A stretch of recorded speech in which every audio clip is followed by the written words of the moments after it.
in order to realize that what they're promoting is propaganda. So we went over the history of evolutionary thought, and not many people are aware of the fact that even in ancient Kemet, they had Khepera. And Khepera was deified as the principle of change, right? And if you look at the Journal of Egyptology and African Civilizations, if you look at scholars like Adam Adrame, who's a Seninke scholar, you look at scholars like Digi from Cameroon, the Cameroonian school of Ethiopian philosophy and scholarship, scholars like Musa Lam, they actually relate some of the flora and fauna of the classical Happy River Valley with, subsequent African civilizations, and some of the same principles that they had with relation to insects, with relation to change of agriculture and natural seasons were articulated within their material culture. So not only do we have an emanation of evolutionary thought in the Western world, but we also have African examples of this. We also have evolutionary thought within the church fathers, right? We also have it in Islamic philosophy. When you talk about Al-Jahiz, and this described for struggle for existence, what Charles Darwin later called natural selection, and food chains. Then you have Ibn Khaldun, and he wrote about species transformation and the connections between different stages of life. So y'all, I'm gonna go ahead and put the Cash App in the chat. If y'all like what you're seeing so far, if you support it, we about to go in. It's only the beginning. It's only the beginning. So these are some of my sources that I use for this period of slides dealing with the history of evolutionary thought, right, in the Western world. And I mentioned some sources that go back to the African world as well. So now we're going to get into the different types of evolution, because most brothers and sisters, when they talk about evolution being bad, they're specifically speaking about Darwin and Darwinism and the different allegations of racism, many of them valid, some of them, maybe we could look at them, but many of them valid, specifically dealing with social classical evolution, right? I know a lot of y'all out there, you're familiar with the book Civilization or Barbarism by Sheikh Anta Diop. Civilization or Barbarism. Well, in Civilization or Barbarism, Diop was actually responding to a lot of these scholars in the classical Darwinist period. Now, this is only one particular period of evolutionary theory within the Western world. But these scholars like Morgan, like Tyler, Bachofen, they promoted the idea that there was a unilineal evolution of species, and that species go from savage to barbaric and then eventually to civilized. And Europeans were trying to use this to define non-European societies as inferior. Sheikh Anta Diop actually responded to that. He responded to that with his own analysis, his own pluridisciplinary approach, using evolutionary principles, right? Not a lot of people know that Diop used evolutionary principles, and he used evolutionary principles to describe the origin of humans. We're going to get into that on the African continent, and the development of African civilizations and societies from the classical period to modern times, right? So moving on, you have the synthesis, which is the modern ideology of neo-Darwinism, combines his ideas with genetics. So many of these Western scholars have tried to cut off a lot of that racist anti-Black talking points that existed within Darwinism. So it explains evolution using genetics and mutations. And most scholars will say that the Homo sapien is an African, right? You got population genetics, and it studies gene changes in populations, and it focuses on factors like mutation and selection, right? All of these scientific principles. You got molecular evolution. This examines changes in DNA and protein, studies how these changes affect evolution.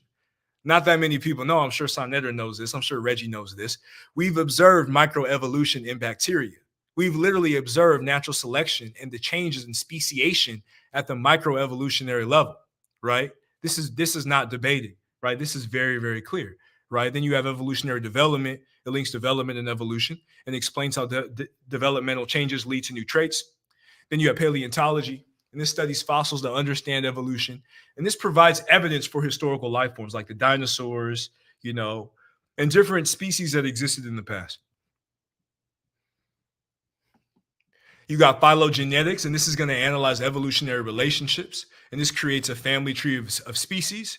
You have behavioral ecology, and it looks how evolution shapes behavior, studies social structures and survival strategies.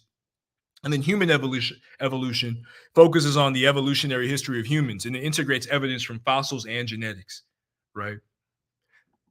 You got genomic evolution. This studies entire changes in genomes, changes in entire genomes, and it analyzes genetic data to understand evolution. You got speciation. It investigates how species form, explores factors leading to reproductive isolation. You have adaptive radiation. It studies a rapid diversification of species, and it occurs when new environments or resources appear. An example of that in what's called the Anthropocene, or the period of geological evolution, where humans have been the primary movers of the environment. You have the spread of Western culture, capitalism. You see McDonald's in Vietnam. You see McDonald's in Nigeria. You got KFC in Ghana. You have KFC in Brazil. So this is the spread of certain Western principles, Western institutions, radiating across the diaspora. And even when you look at the European genes from an evolutionary perspective, we know that African Americans have European genes due to mixing from these Europeans during the enslavement period. So these are things that scholars consider. Now, looking in this chart here, you have the out of Africa model, right? And you can see here in the red, that's our species, Homo sapiens sapiens, right? Shout out to Pan-African James, right? And I'm gonna post my Cash App again in the chat.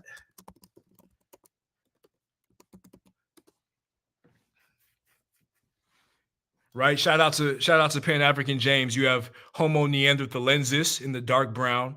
Then you got yellow, Homo erectus. And you can see the origin of Homo sapiens sapiens, human species in Africa. Then I'm out for a minute. Family, hey, thank you, Max Bird. Because that's exactly what I was gonna say. Post the link. Always remember, post your link. The link is better. And my people, I realized that I'm really tuning into like the wrong crowd. Cause on my side, my people, y'all starting to get real tight holding money. Reggie did a great job yesterday. And man, for him to walk away with $40 of Cash App, this is what he do for y'all, man. Y'all got to get better than this, man. God damn. $5, everybody? Everybody $5 could donate something to the damn Cash App? Like these people, they spend their time. We spend our time to bring y'all the information. And all y'all could do is give the brother $40 out of how many people was in the damn chat? Maybe 100 and something people. But you go to these pseudo platforms and they eating lovely. Like they audience pay for what they want.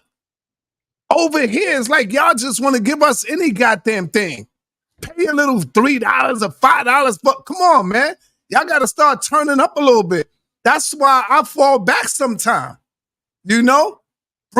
Support the channel, man. God damn.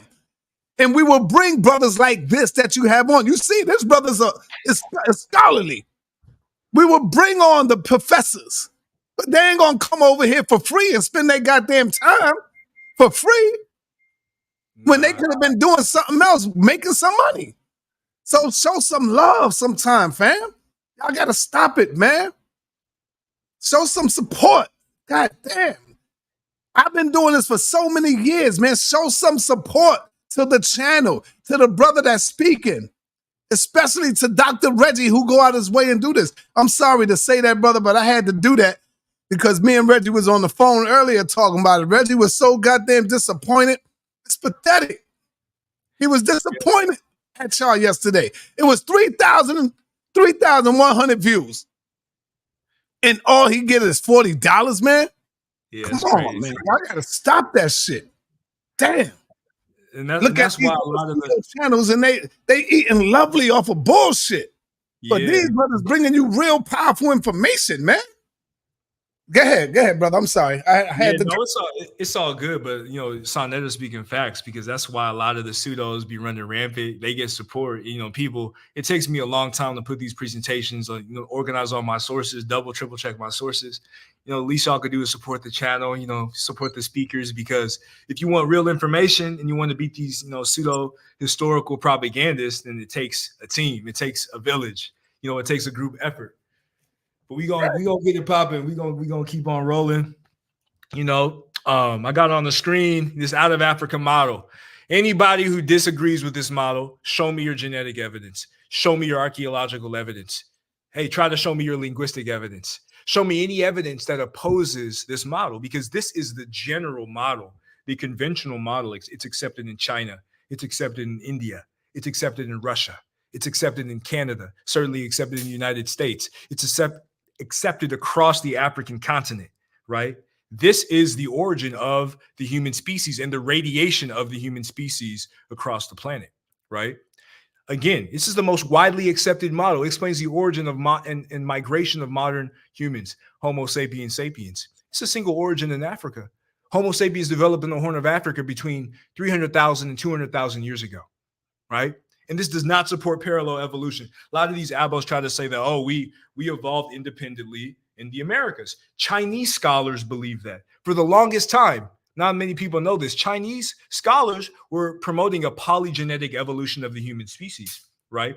Now, we could take it back, to some of the Pan-African nationalists who were opposing slavery, right? Like Edward Blyden, Martin Delany, Alexander Crummell, Henry Highland Garnet, Africanus Horton, right? These scholars, they believed in a monogenetic origin of the human species, because a lot of these European propagandists, a lot of social classical evolutionists, right? They were trying to promote a degraded form of the African species. A lot of them were even trying to promote the idea that, Black people were subhuman and descended from some type of hybrid. And you even have some scholars continuing that propaganda to this very day. But these Pan-African nationalists, these Black nationalists, these Black power scholars, right? Leaders like Marcus Garvey, they promoted a monogenetic origin of humanity in Africa, right?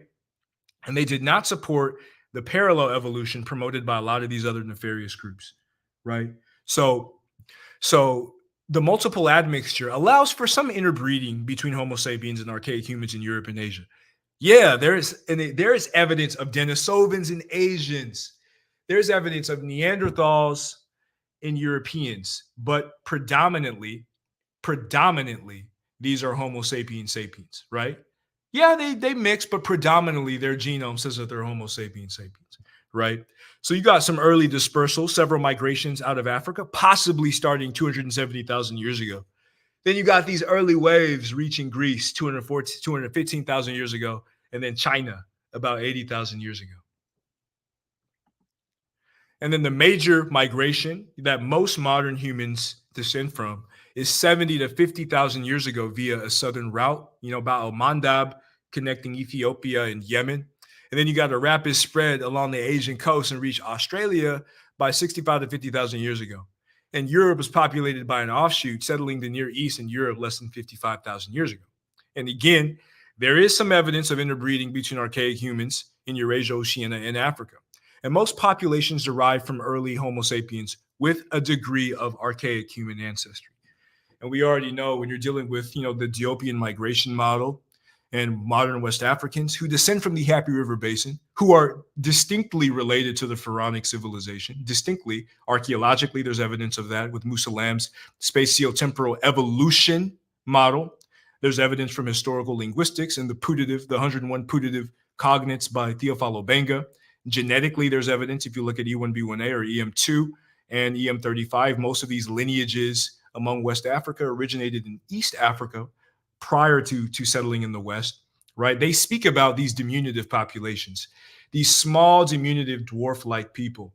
And when you look at these diminutive foraging populations, these Soninke called them the Kakoro, and they said that the Kakoro were responsible for the ancient Tichik culture. They have the majority of the archaic human admixture, that is seen in Africa. And Mark Lipson et al., in his analysis of foragers in Cameroon, Central Africa, he defined these populations as ghost modern humans, right? Completely different than the majority of Africans in the Megalayan period or 4.2 thousand years ago, right? So moving through the out of Africa model, these are some of the sources that I used on this section for the out of Africa model and the general acceptance of this. Some more sources there. I got sources for everything that I state. So, for anybody who disagrees, you could double check and go check the sources and verify what I'm saying. Don't believe me. Look at the sources. Right?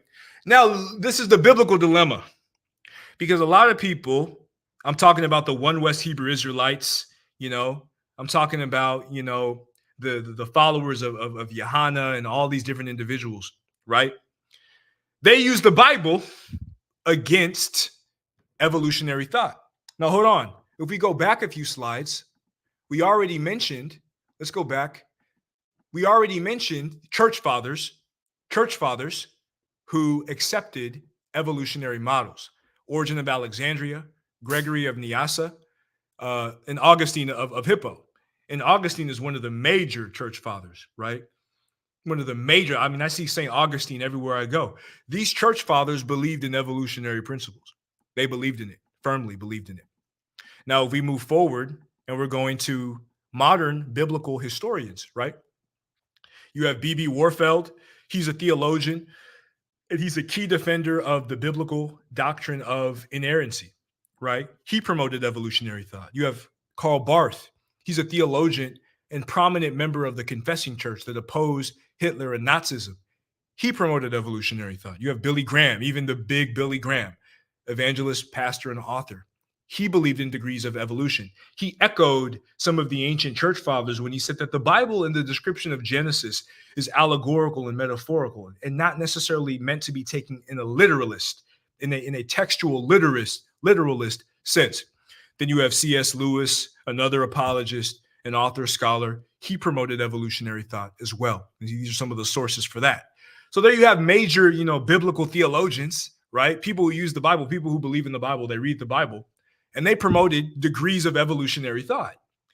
So, it puts brothers and sisters in a dilemma to try to use the Bible per se to defy evolution. When it's not meant to be. The Bible is not meant to be taken as a science book. It's not meant to be taken as a history book. It's a book about theology. It's a book about eschatology, the origin or the destiny of humankind. It's a book about soteriology, whether or not humankind needs to be saved, whether or not we need a savior. I would say the prototype, the forerunner of this is in classical Africa and ancient Kemet, but the Bible is not meant to be taken that way. It's not meant to be, contrasted with science. Science is in a different category than the Bible, than these religious texts, and we should consider it that. And even on top of that, there are biblical scholars, there are Christian theologians who do accept evolutionary thought because they can put science in one category and then they can put theology in another category. And we got to learn to do that. Brothers and sisters, we really got to learn to stop, making conflict when there doesn't have to be conflict, right? Reggie's saying they can't even pronounce the words. Yeah, you got to be able to have a degree of literacy when it comes to, the analysis of these topics, right? So again, we see a lot of Aboriginal brothers and sisters, they claim to say that Negro does not refer to the African. I'm sure Sonnet, I'm sure Reggie heard it, Negro means Semite, African means Hamite. Legally, that's absolutely not true. If you look at Felix versus the state, right? The word Negro means a black man descended from the African race and does not commonly include a mulatto. But the laws of the different states are not necessarily uniform. Some include a description of Negro, one who has 1/8 or more of African blood. And then it says rarely used in modern times and may be considered offensive. So when these Europeans, when they were trafficking Africans illegally and they classified them as Negro, they knew they came from the African continent. They knew that they came from the African continent. They knew it. For y'all to try to mix and mingle and try to act like they didn't know it when it's clear in the law, it's very, very clear in the law that they knew what a Negro was and that they knew who they were talking about. They knew who they were dealing with, right? We have ship records. We have the ship records. A lot of propaganda regarding the slave trade, people say, oh, it couldn't happen. Where are the ships? The ships rotted. Wood rots. Wood is like Thanksgiving for termites. Wood rots. Anybody who's been in a science class, you know that wood rots. It doesn't last. No ship from hundreds of years ago is going to be around today at all. It's impossible. It's impossible, right? So you have a database. It's one of the largest databases of slavery in the world, right? Called Slave Voyages. You can see the source at the very, very bottom. And it's a collaborative digital initiative, and it compiles and it makes publicly accessible records of the largest slave trades of history, right? Now, though it can't get absolutely everything, it has it allows you to search records to be able to discern the relocations of more than 12 million African people. 12 million of our ancestors, right? And they were sent across the Atlantic on these ships. We have the records of these ships. They have the records of these ships. So you can use this website to explore, like they literally have it, jam packed. And you could search the transatlantic, the intra-American, because not a lot of people know that after the slave trade was abolished in 1808, there was an illegal slave trade. And then you even had an intra-American slave trade. Some Africans born in Jamaica, they could have been traded to Florida. Some Africans born in Texas, they could have been traded to Brazil. And actually, according to University of Houston's, very only Dr. Gerald Horne, right, the majority of the illegal slave trade in the 19th century was dominated by white Texans. White Texans dominated the trade. They dominated it, right? You have the Texan flag over Angola in the 1840s. You have the Texan flag in Zanzibar during that same period. Dr. Gerald Horne calls it the Kmart of the slave trade. And I know Sonnetter has a Kemetic name. And people say, oh, our ancestors are West African. They're not from ancient Kemet. Well, Dr. Gerald Horne also analyzes during this same period of the 19th century, Ottoman Turks. The Ottomans were also participating in the illegal slave trade.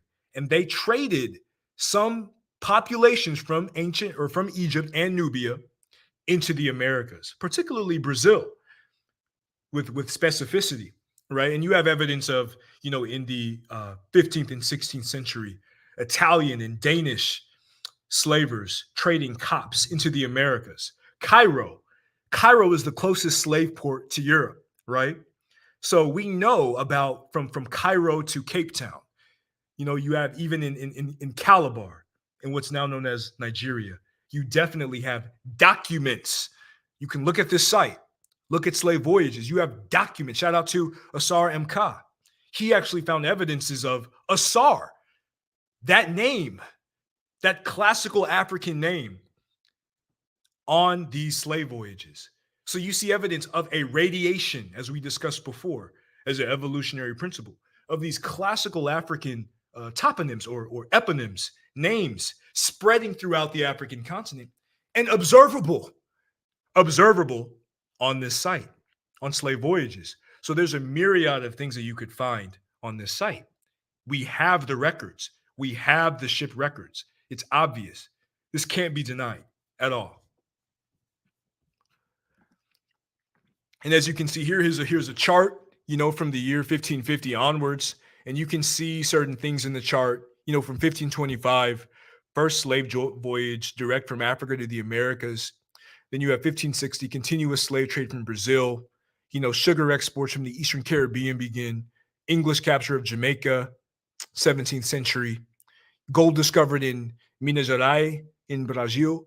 You have French obtain Saint Dominique in the Treaty of Pleiswick. Then you have 7-Year War begin 1756, the American Revolution in 1776. And not a lot of people know, for those of you saying that the slave trade didn't happen. In the late 18th century, the Fulani Almami Abdul Qadir Khan led a revolt against the British who wanted to establish cotton plantations in the Senegambian River Valley. And they actually these are Muslim West Africans who abolished slavery.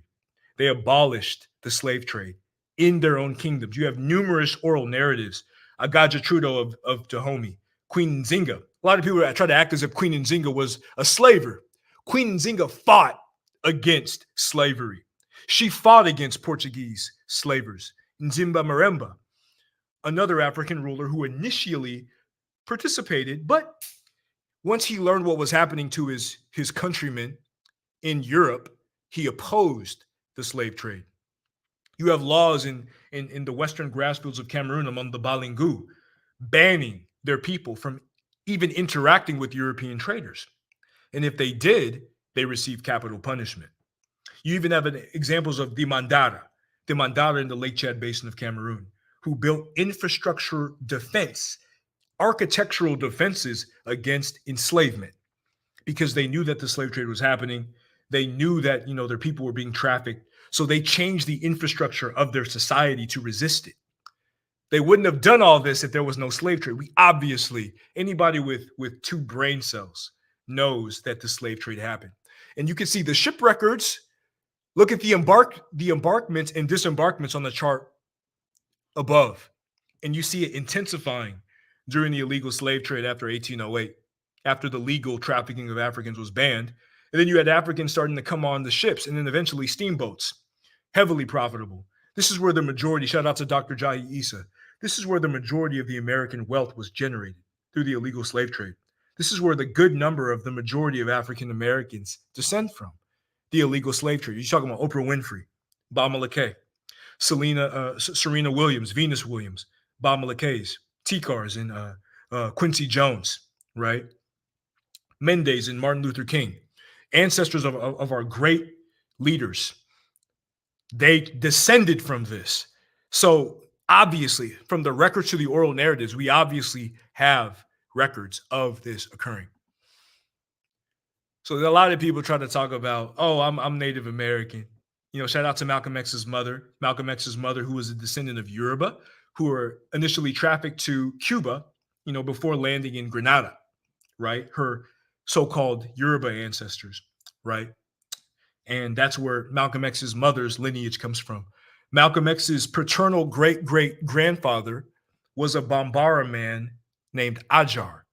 And his family in the Carolinas has the history of Ajar basically being trafficked from Senegambia as a Bambara into the Carolinas, into the southern part of the United States. We have these records. So y'all can't lie about this. Like, we know our history. You got Choctaw, and this is from the book Black Slaves, Red Masters. A lot of people, oh, we got grandma said we Choctaw, right? Grandma said we Chickasaw. Grandma said that, you know, we have all this indigenous. In the same way that y'all got Johnson, Washington, Jefferson, Davis, all these names y'all got from the slave master, a lot of y'all had so-called civilized tribe slave masters, right? And you even have laws, indigenous, these civilized tribe laws that were designed to oppress African people and uplift their own people to assimilate into white society. You see, you got Choctaw lawmakers, and they allowed white men to achieve citizenship through marriage to Choctaw women. But they forbade a Negro or the descendant of a Negro from doing the same. So if you were white and you wanted to marry into the Choctaw Nation, you could do that, right? You could definitely do that. But if you were black, they did not allow you to do that. So that just goes to show you that these indigenous people knew that they were different from the Africans. And you got the Chickasaw Nation, you know, and there was a punishment for publicly taking up with the Negro slave. And there was a steep fine with whipping, or the ultimate punishment, banishment from the nation. So if you were a Chickasaw and you were caught sleeping with a Negro, sleeping with a black person, they banished you. They completely banished you, right? So you got Chickasaw slave master and leader of the Chickasaw Nation, Holmes Colbert, and he gave his slaves up as part of a peace treaty and compensation agreement with the U.S. in 1866. See, a lot of y'all trying to talk about Juneteenth. It was Native Americans who kept slaves after June 19th, 1865, because they argued that they had their own indigenous society and that U.S. laws didn't apply to them. So they literally kept slaves. They kept slaves after Juneteenth. Did you know that, Sonnetter? Did you know that? You're mute. Yes, brother. Yes. Yeah. So Native Americans had enslaved black people after Juneteenth, right? All y'all trying to say that you're Native Americans. They fought for the Confederacy. They were allied with the Confederacy to keep their slaves, right? And that's from the book Black Slaves, Indian Masters, right? I mean, you'll keep it going. You had Choctaw Chief Greenwood LaFleur, and he had over 400 slaves. This is a so-called civilized tribe chief. He had 400 slaves on his Mississippi plantation. And his cousin, George Harkins, who would succeed him as chief and join the Confederate States in 1861 to preserve the rights for slaves, right? So the cousin, George Harkins, of a civilized tribe chief, fought with the Confederacy against black people's right to be free. Against black people's right to be free. So all y'all claiming a lot of these tribes, you got that identity from your slave master. You got that, and Dr. Issa's right in the comments. He said not only did they keep slaves, they keep bringing them into the USA all the way up until the 1900s in the illegal slave trade. So these folks were participating. All y'all, I mean, Dr. Issa is one of those ones who has indigenous ancestry and indigenous heritage in his family, but not a lot of people know that that was the slave master. It was the slave, it was Native Americans collaborating with Europeans to bring in African slaves. So now we got the genomic composition, right, of America. And you see the African ancestry is concentrated in the Southeast, right? The black belt right there. Native American ancestry is a little bit more, widespread. But you have it in Oklahoma and Louisiana, California with a lot of the Mexican who are indigenous, and in Texas. You got the European ancestry right here in C. And then you have African Americans with Native American ancestry. So as you can see, the highest states are Oklahoma and New York. Those are the highest states. And then everywhere else, you're going to have it in, more so the Southeast with the so-called civilized tribes. And then in California, with people who are from these regions. So when you look at the average proportions of self-reported African Americans, they got 73% African, 24% European, 0.8. Not even 1%, 0.8% Native American, 0.8% Native American. I'm going to let that simmer.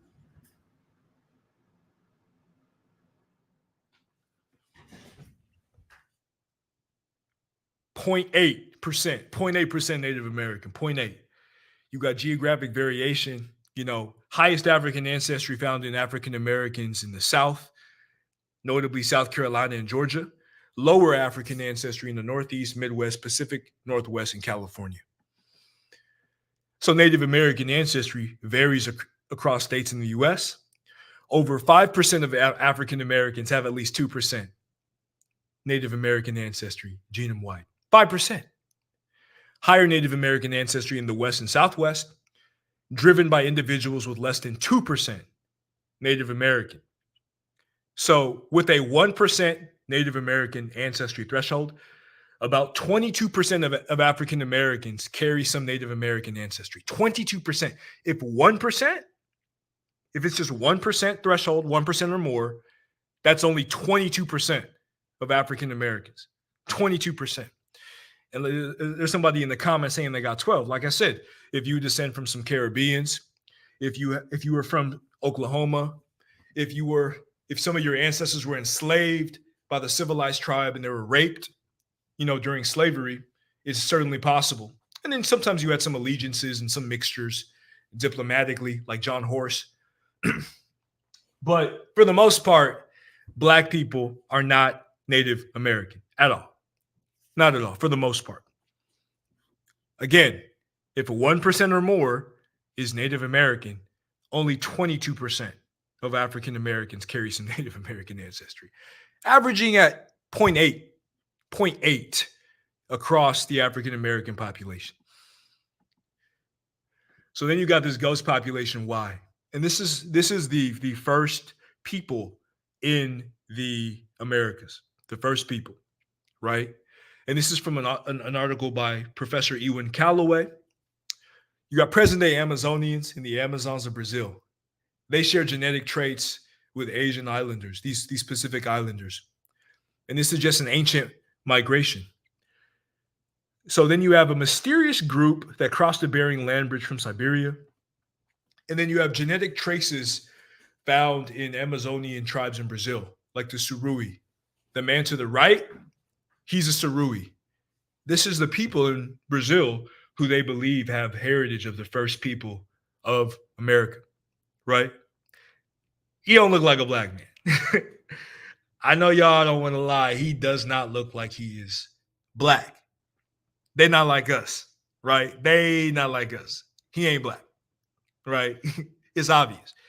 So, two research teams found modern day signatures of a ghost population. And they have differing ideas about the timing and method of migration. So when you're dealing with the early population of America, they're what's called a ghost population, meaning that there's no genomic evidence of them yet. They don't necessarily have ancient DNA of that population yet. They can only have signatures based upon what they can infer among the genetic traits of living populations. Another example of a ghost population is these archaic humans. Another example is the so-called green Saharan population. We don't have any DNA of green Saharan populations. So that would be a ghost or hypothetical population. These are hypothetical populations. They are not historically affirmed populations. So when you're dealing with populations who may have certain Melanesian-like features or certain features that maybe some anthropologists who use 19th century taxometrics would determine as Negroid, these are hypothetical populations. These are not real, affirmed populations. Not at all. They're hypothetical, right? And again, there's different theories. They don't necessarily have the full picture of this population, right? So the Suri and Karitiana tribes show links to the Papua New Guineans and Aboriginal Australians. And this is confirmed through various statistical methods and genomic samples. And like I said, you have competing theories. David Reich's team believed that population Y crossed Beringia or Bering Strait over 15,000 years ago. Then you have Eski Willerslev's team, and they believe that Australasian DNA was introduced less than 9,000 years ago by Aleutian Islanders, right? So again, there's different theories about this hypothetical population, and they don't necessarily have the full picture of who they are, right? So before we continue, hit the Cash App if y'all like what you see. I'm going to go get a quick drink of water, and I'll be back.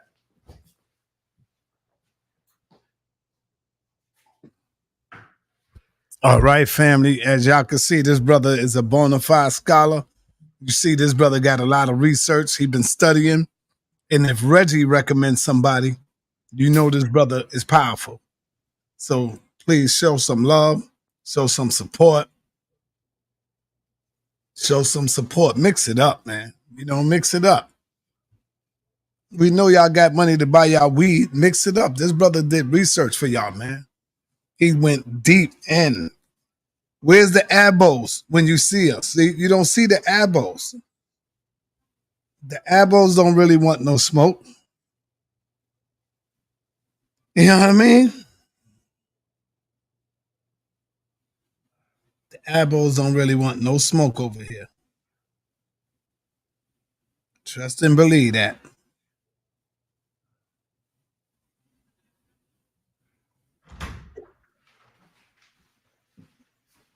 Yeah, the Apples, they don't have sources. They just got conspiracy theories. That's it. They got different aliens came and all this. And I'm not saying UAPs don't exist, but extraordinary claims require extraordinary evidence. Point blank, period. Mm-hmm. You said Walter Plecker. Yeah, I mean that's another BS claim that they make about Walter Plecker. He only worked in Virginia. They act as if Plecker was working in every single location that black people, like Plecker was in Brazil, Plecker was in the Caribbean, Plecker was in where he was in Mexico with the muchachos, right? So they definitely promoted nothing but propaganda. And again, Ivan Van Sertima, this is one of Reggie's favorite scholars because a lot of people misuse Ivan Van Sertima. They completely misuse it. They don't even read his articles. They've never read an article by Ivan Van Sertima. They've never read any of his books. They never attended any of his lectures. They don't know anything about what he said. Look at his chart or look at his quote on the right. People have assumed that I said Africans created Olmec civilization. I never said that. Never said that. Never. He never said that. It's a homegrown civilization that has African elements. So all y'all with that claim that we was always here, and they always jump to Ivan Van Sertima. They came before Columbus. They always jump to that. And the funniest thing is that he's talking about Africans.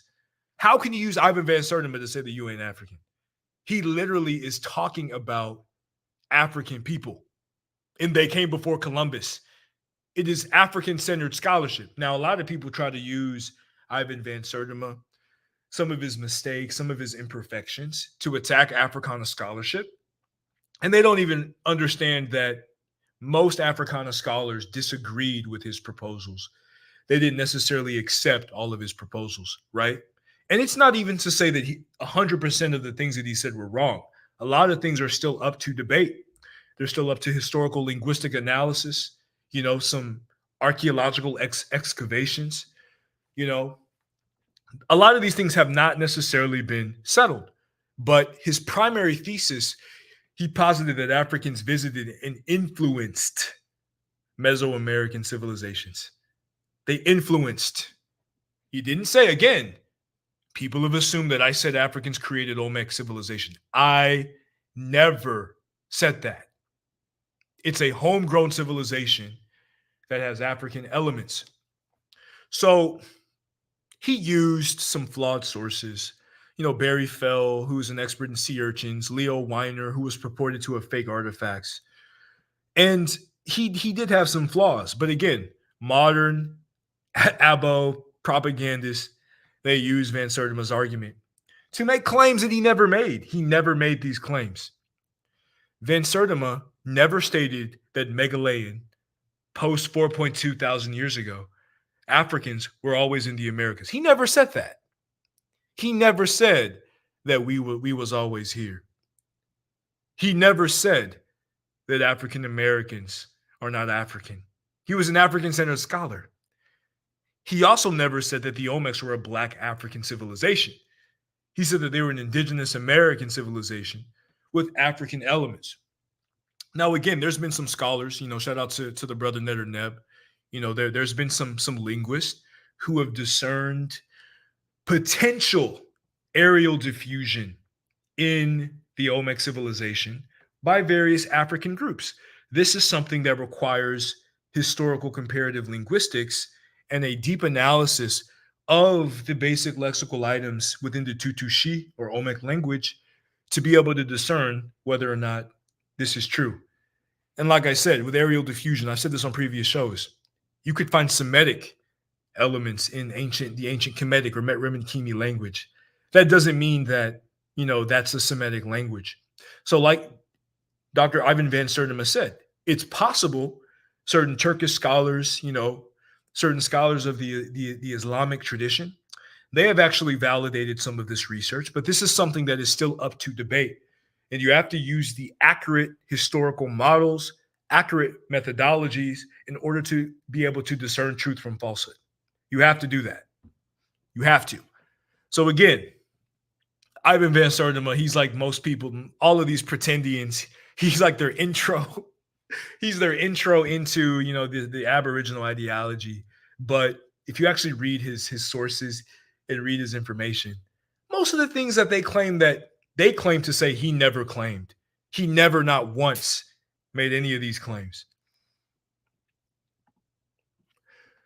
So, is there oral narratives talking about African ancestry? Yes, there absolutely is. I want all of y'all to get the book by Sterling Stuckey. It's called Slave Culture. And he goes into the African foundations of African American culture, Black culture in the United States. He discussed it in his book. And he discusses also the nationalist theories and the foundations of Black America. Most people don't know this, but Black nationalism is just the liberated Africans who were enslaved trying to recreate their lost civilizations. That is what Black nationalism is. African nationalism is. It's Africans who were enslaved, who became free, trying to recreate the civilizations that they lost, right? And you can go down the list and look through the oral narratives of these great scholars, all of the great scholars of Black American history. from Absalom Jones and Richard Allen, who started the African Methodist Episcopal Church. And, they were instrumental in the Free African Society. Prince Hall, Martin Delaney, he documented his grandfather, Shango, a Yoruba man. His grandmother was also Mandinka. You have Alexander Crummell. He was the founder of St. Luke's Episcopal Church in the DC area. Shout out to all my fam in the Southeast. Shout out to all my fam in Baltimore. Alexander Crummell, he documented that his father was a Temne prince, Temne being the main group of Sierra Leone. And for all my Gullah fam, Gullah Geechee fam out there, and for all those who speak Gullah, it's a lot of Temne words and Mendi words found in the Gullah language. Edward Blyden from the Danish West Indies, or St. Thomas, he documented Royal Igbo. He said he was a pure Igbo in what is now Nigeria. So you have Edward Blyden documenting his ancestry. They didn't forget who they were. Henry Highland Garnet, he documented his Mandinka lineage, Royal Mandinka lineage. So when you're looking at the ring shout, when you're looking at kilts, we're going to get into kilts in the next slide. Braiding traditions. How do Black American women have Fulani, Senegambian, Bambara braiding traditions? How did that end up in the United States? You don't see Native Americans braiding their hair that way. These are Africans. Obviously. Use common sense. They're Africans. Look at the dresses, the dance moves, the energy, the language, jazz. Jazz is a Mende and Temne word. Banana, it's an African word. You have all of these words in the English language. Dengue, possibly, Swahili. Ebony from the ancient Kemetic Hebony. Gerenuk from Somali. Guber, Guber is Kikongo, right? Bukra, Efik in Ibibio from Bakara. Basenji, a breed of dog. It's a Congolese word. How do you have all these words in Black America that are African? Where do these words come? You don't have Native American words. There's very few Native American words in African American vernacular English, in Ebonics. Impala is a Zulu word.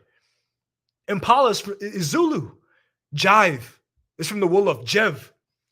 Jumbo, that's Jambo in Swahili and Kikongo, right? All these words. Macaque, right? What's another one? Mojo, he got the mojo. That's a Congolese word. Mumbo jumbo, that's a Mandingo word. Okra soup, that's Igbo. How do you have all these African words if you're not African? Where did they come from? Oyimbo from Yoruba. Safari from Swahili. Tango from Ibibio. You have all these African words, but you're not African. Huh? Says who? You have all these words. How's that possible? You can even look at Africanisms, Dr. Joseph Holloway, Africanisms in North America. Even the communication style, the libations. These are African libations from the African continent. The dances from the African continent. Hairstyles from the African continent. All of it. It's undeniable. Absolutely undeniable. You can't deny it. You do the cultural analysis and you absolutely can't deny it. Look at Harriet Powers. Look at Harriet Powers' kilt. Harriet Powers. This is Sterling Stuckey documents this. You can look at the mixture. There is biblical imagery, but you see Dahomey in West Africa, in Kikongo, Congo, Bakongo in Central Africa, West and Central African mix in the Americas. Mix. And you see the different themes. You see the different themes. The African theme. These are not Native American. This isn't the Smithsonian. These are not Native Americans. These are not Native American. This is African symbolism. African themes. Solar epistemology. Our Syrian divination. Divine kingship. Cattle culture. Look at the cattle. Look at the cattle. This is African culture. Look at the aqualithic symbolism, the fisherman culture, the pottery that goes back to Nguju in Mali. Benjamin Banneker, his family has oral history of descending from the Dogon, the great astronomers. It's obvious. It's absolutely obvious. I'm nearing closing my presentation, but this is just, it just goes on, right? It's going to be my last slide. Shout out to Dr. Jahi Issa. And this is material culture evidence. Look at the archaeology that digs in Virginia, and they expose Sahelian cultural features. You got ancestor shrines found in homes, and they have antecedents in West Africa. A lot of people don't know this. The porch, that's Yoruba. That's a Yoruba architectural feature. Enslaved Yorubas brought that into the so-called New World. That's Yoruba. If it wasn't for Yoruba, you wouldn't have a porch. You wouldn't have the so-called RV, the raised home, raised elevation. You wouldn't have any of these themes. And you can see them across the African continent. And you see people from various West and Central African origins in Virginia. In Virginia, they find these burial pits. Look at these offerings, these African offerings for the ancestors, burying them with these calabashes and these bottles, offering food and animals, pouring libations. Shout out to Dr. Kamani Nausi, who says that libations spread across the African continent from the classical Happy River Valley, the Pharaonic civilization. That's where you first see the libation motif. But here it is in Virginia. Here it is, you have them pouring palm wine to soften the soil. Then you have subfloor pits. They vary greatly in size, 9 to 6 feet. Again, bottles, ceramic vessels, agricultural tools resting on the floors. And then some pits were topped with mounds. Shout out to Dr. Salim Faraji and the mounds that spread across the Sahelian zone. You have that in Virginia. The same Sahelian culture, the same Sahelian architecture in Virginia. Ebo's Landing in Virginia. Congo Square in New Orleans. It's obvious. It's obvious. Again, this concludes my presentation, but, I could go for miles and miles and miles off the top on this issue. It's clear, that we are an African people. It's clear that we can use evolution to discern the truth about our origins, right? It's clear that the Aboriginals, they got propaganda talking about the slave trade didn't happen. It definitely happened. It definitely, absolutely happened. Ain't no arrows in the chat. They running scared. They ain't got no evidence to support anything they're saying. It's a fact. It's a fact. So, with that, we could do a tussle. I think somebody posted the link in the chat for anybody who wants to come in. But again, if y'all like the presentation, hit that Cash App. I see we got a few in there. Shout out to Big T for that 10 on the Cash App. Really appreciate it. I think I saw another one come in. Real quick. Shout out to all the people in the building, the Magi Archers in the building, all of my followers. I appreciate it. I appreciate all the support.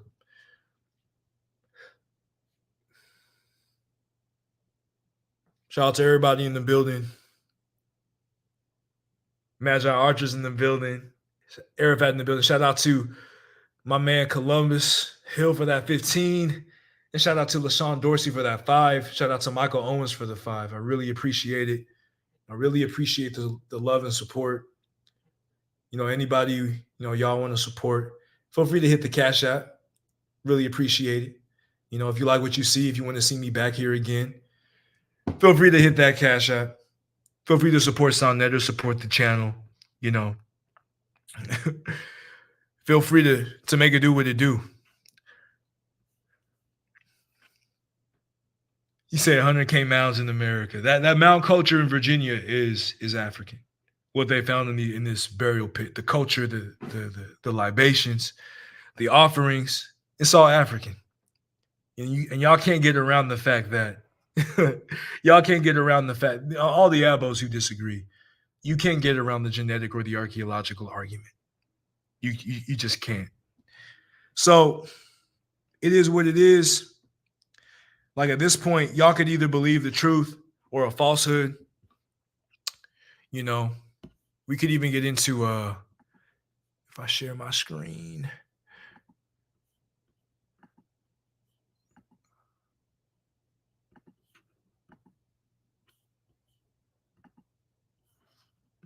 I don't know if you can see that. So I got slave voyages. I got slave voyages in the background. We could even get into that for the people who say that there's no records, if we want to get into that. Or we could just, chop it up. Whoever wants to come in. All right. Powerful, powerful, powerful demonstration. Powerful information. Right? Let's go there. Family, we're going to open up the floodgates. If anybody have any questions about his presentation, I'll advise you to please know what you're talking about.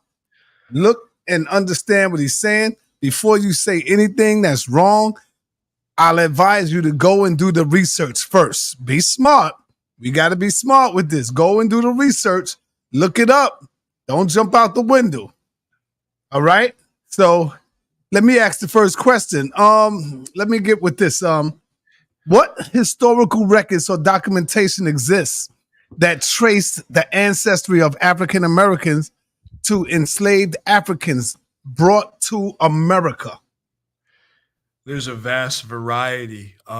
You have the general history of Africa in some of their later volumes. They talk about how the colonialism and the Europeans who spread empires and they set up New Spain, New Amsterdam, which is New York, New France, New England. They set up these things and they needed labor. They needed labor to work the colonies because these white boys, they couldn't sit out in the sun and work. Native Americans couldn't survive. First, they had experiments enslaving Native Americans. General history of Africa speaks about this. They brought in Africans because Africans understood pastoralism. Shout out to Dr. Reggie. Africans understood a lot of these crops that they wanted to grow, and they had the melanin to be able to survive in the hot sun, right? You got Sterling Stuckey, slave culture. I mentioned it in the presentation.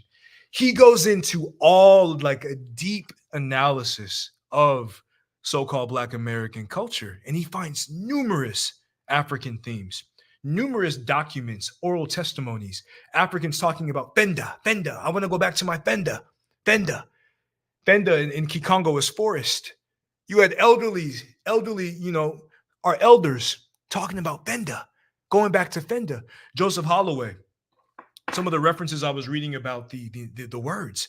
Joseph Holloway, when he was looking at these African words, he's like, these are the descendants of enslaved Africans. You have the Americans who literally, when they define Negro as a descendant of an African, they knew who they were enslaving. And you got the slave voyages right here. We could even go into the Trans-American database. We could do some here.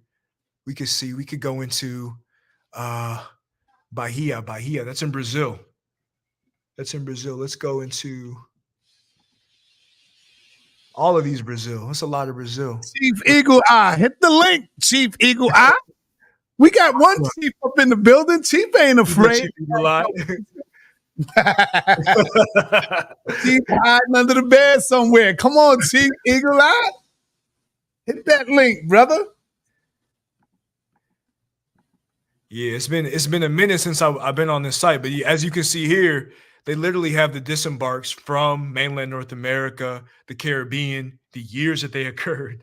This is one of the most extensive databases, and I can make it into if I go 25, principal place of landing.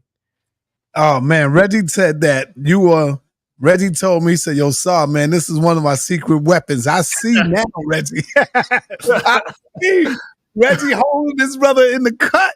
God yeah. Look at this chart. You got all the data here. You see all these ships? These are ships. That's like 100,000. Look at that. Look at that. They got a whole database. They go, where are the ships? Look at these ships. And this is just embarkments. And there's the sources, y'all. He got sources for your ass. Don't play with them. Don't play no games. Hit that link, Chief Eagle Eye. Look at this. You see this? Yeah. Look at all the Africans.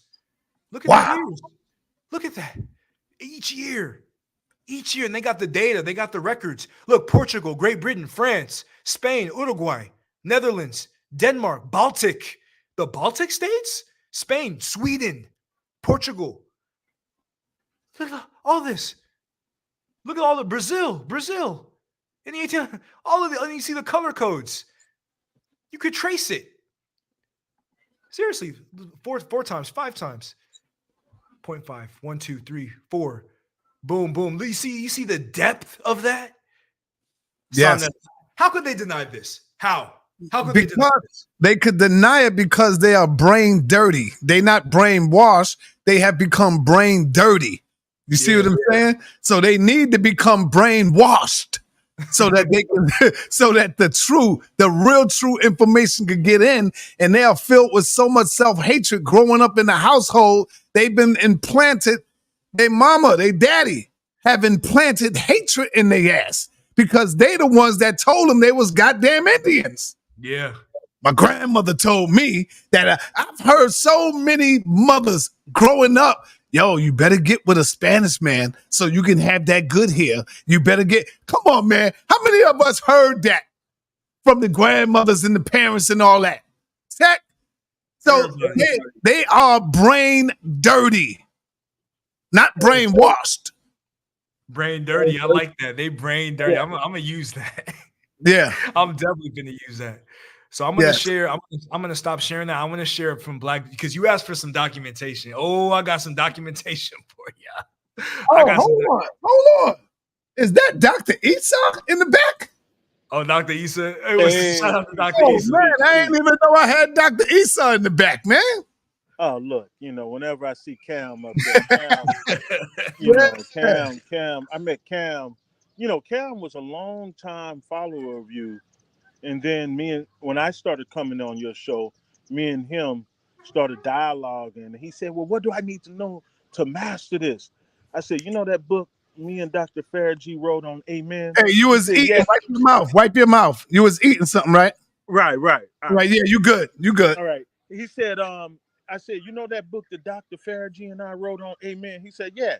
I said, look at the bibliography and read every book in that big bibliography and then holler at me afterwards. Look, I was like, okay, yeah, I never hear from this cat again. Look, about 6 months later, he said, I read them. I'm ready. Wow. Yeah. I said, you really read all of that? He said, yeah, I read it all. So, no, look, bro. That's a good student. That's a good student, bro. Yeah. I said, damn. So, look. Cam, what you just presented, that was heavy, bro. Thank you for the shout out. That actual source from the Virginia shrines in Virginia, but all over wherever our ancestors were taken throughout the South and the North, there were shrines. We were practicing our indigenous culture way up into the 1960s.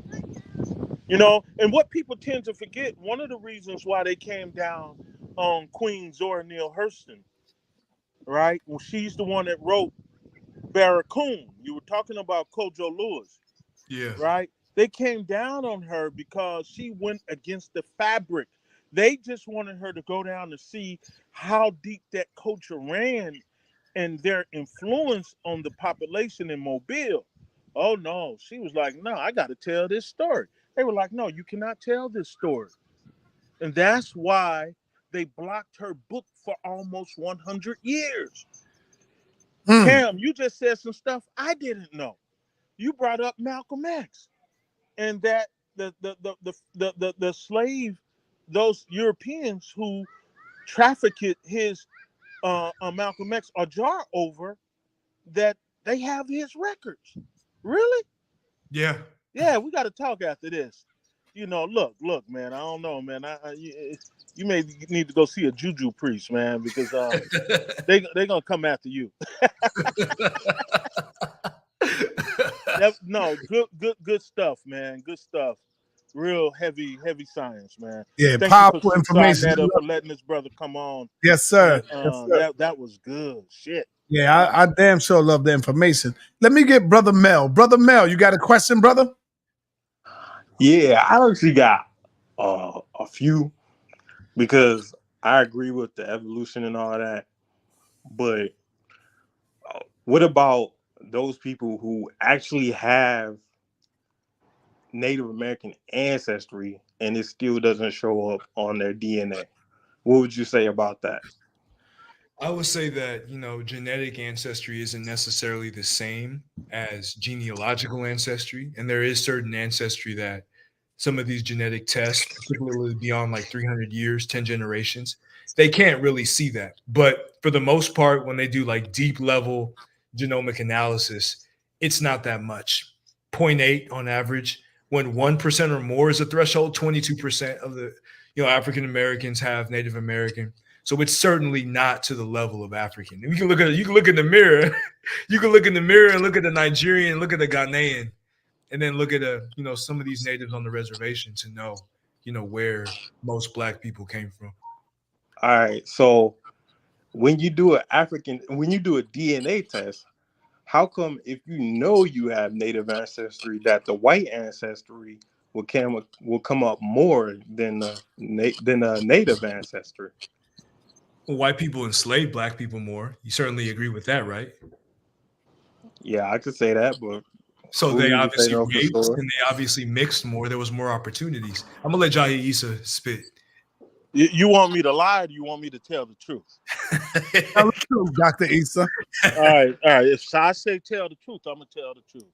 Look, the issue is that right now, I'm gonna give you a prime example because a lot of y'all are too young to know about this. Right now in South Africa, those whites who control the apartheid movement have taken over the South African government. Right now, the reason why one of the reasons why apartheid ended in South Africa that brought about its first black president, Nelson Mandela, was because Africans throughout the diaspora fought to end apartheid. When I was in college at Southern University in Louisiana, I arrived there and the anti-apartheid movement was strong. You had no choice but to be involved in those boycotts that were happening all over the black community in the United States. Even in the church that I joined, the Shrines of the Black Madonna, if you joined the choir, you had to learn the South African national anthem in Zulu. I still know the song because I joined the choir in Zulu. But that's how strong. So because of our involvement with the African liberations movements all over the diaspora, not just in the US, in the Caribbean, wherever in England and Europe, wherever our people are, this became a major problem to the European ruling elite in the United States and throughout the world. And so they have tried their best to disconnect black people, particularly in the world's most powerful empire. The world has never seen an empire like this, so vast. And black people being here with the resources that we have and our memory of Africa caused a major problem for colonialism and imperialism and even neo-colonialism. So the issue is they don't want black people in the US to connect to Africa. Du Bois prophesied about this in his last speech in the United States at Johnson C. Smith University in 1961 before he left and moved to Ghana. And he was criticizing certain elements of the black elite. And he said, if you are not careful, black people are going to miss the rising tide of Africa and their connection to this rising tide will be lost forever. That's where we are now. That's why that DNA of white people is being shown up. Right? I can go into deeper with it, but I'm not. But that's it in a short version. The research that Cam just gave you is so empirical. It's not talk. There were shrines. Even you find out where your mama and daddy were from in the South, or your grandparents or your great grandparents. 9 out of 10 times they had an ancestral shrine somewhere in the woods. They had it. That was the culture. That's how the Civil War was won. That's how the Civil Rights Movement was won. These are the secrets they don't want black people to know. And Cam just opened up a can of worms, brother. So I hope you go get some protection, bro. Yeah. All right, let me move on over to Sarah Sin. What up, bro? What's going on? What's going on? Good, man. Question, brother? Yeah, good show, Camji. Good show. You did your stuff, bro. But really though, I was just trying to see if I could get in touch with you about your last show.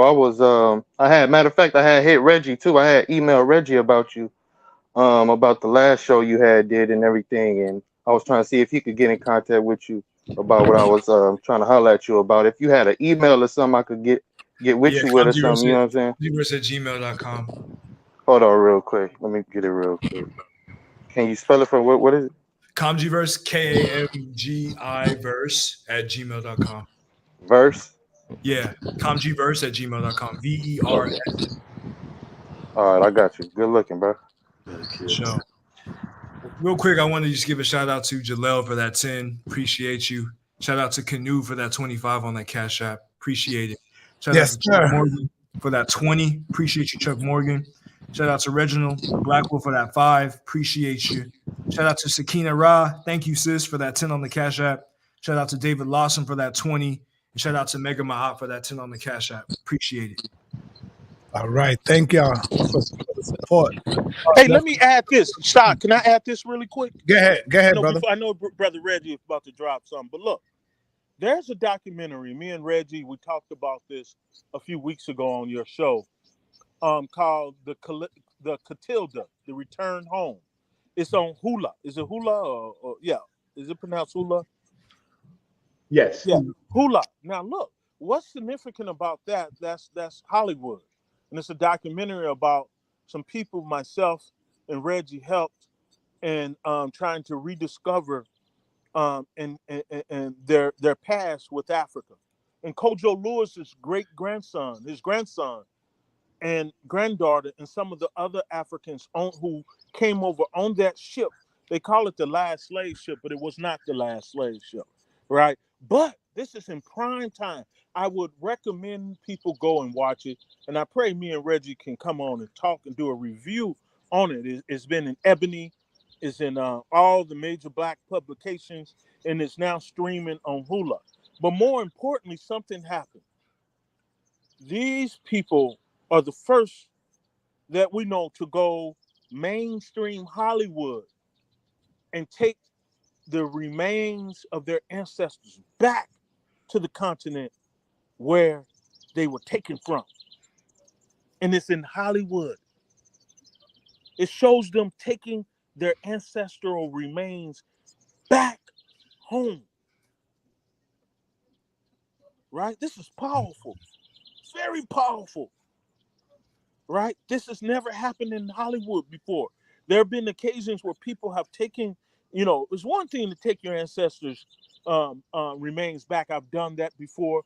But it's another thing to find out exactly where your ancestors were taken from the village they were taken from, and go back to the elders and say, I want to bring this man. Zora Neale Hurston, Zora Neale Hurston interviewed him many years. This is Kojo Lewis, the descendant of the last, of what they call the last slave trade, since they wanted to Hollywoodize it.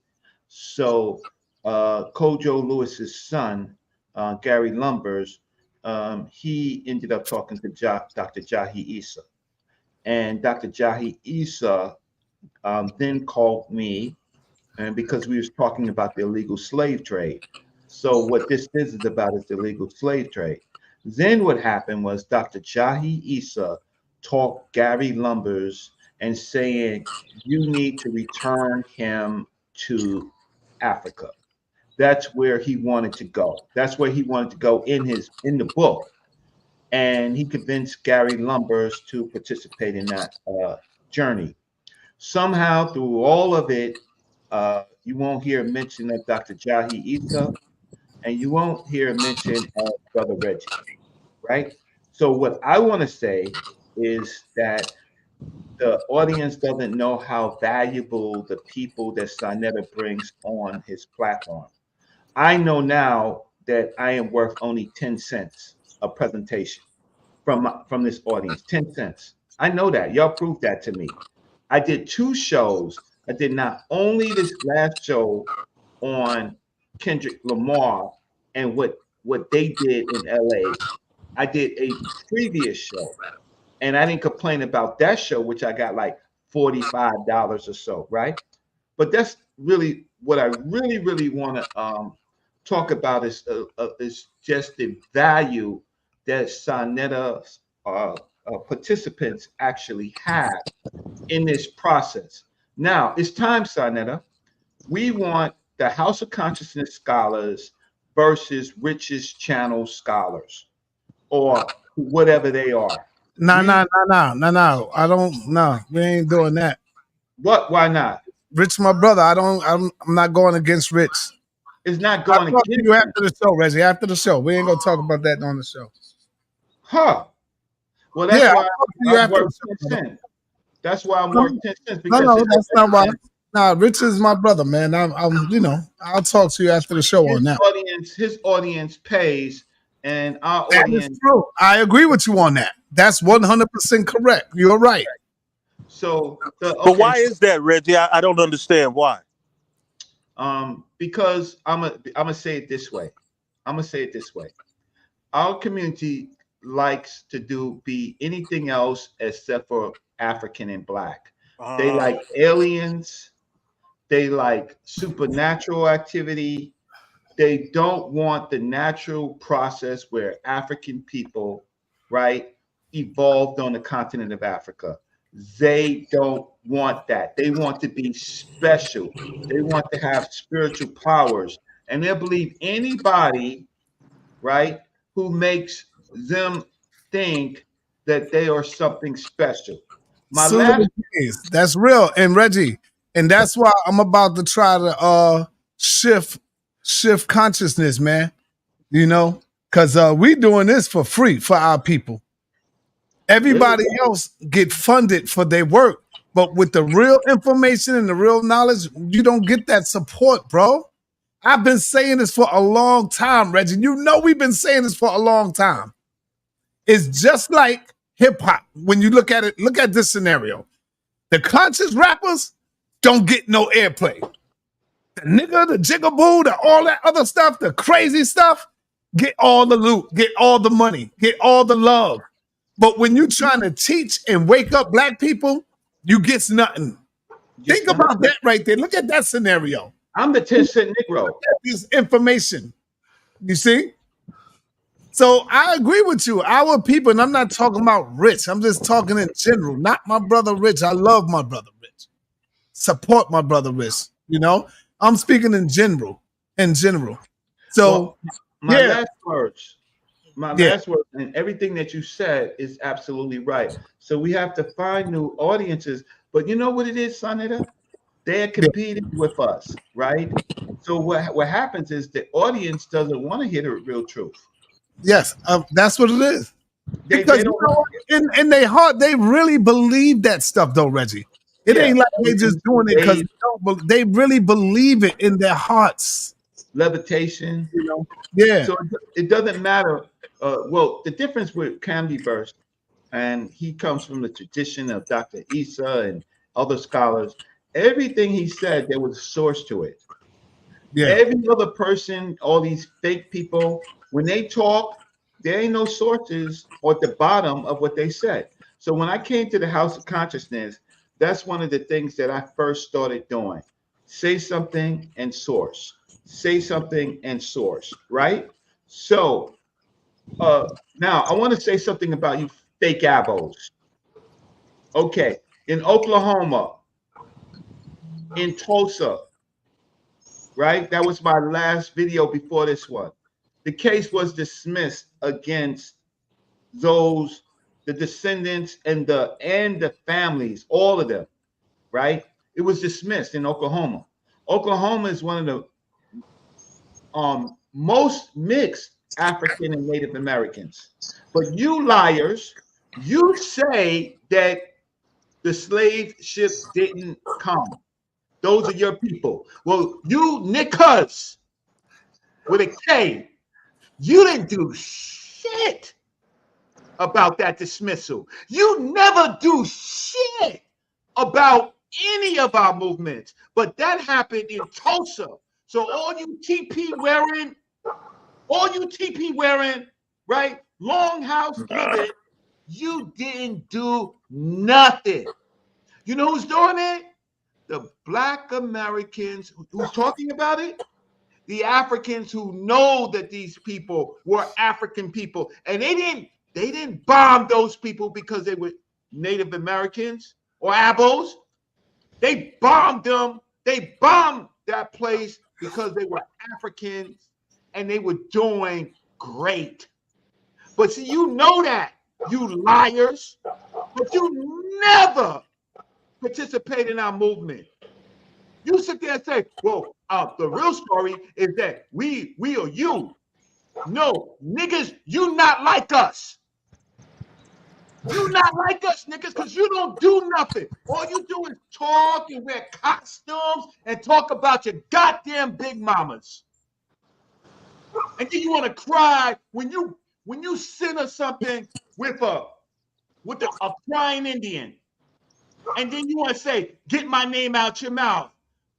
Nah, you brought that to the public. You said that was your family. But you people ain't never gonna do nothing about Tulsa. See, All right. that's the problem, right?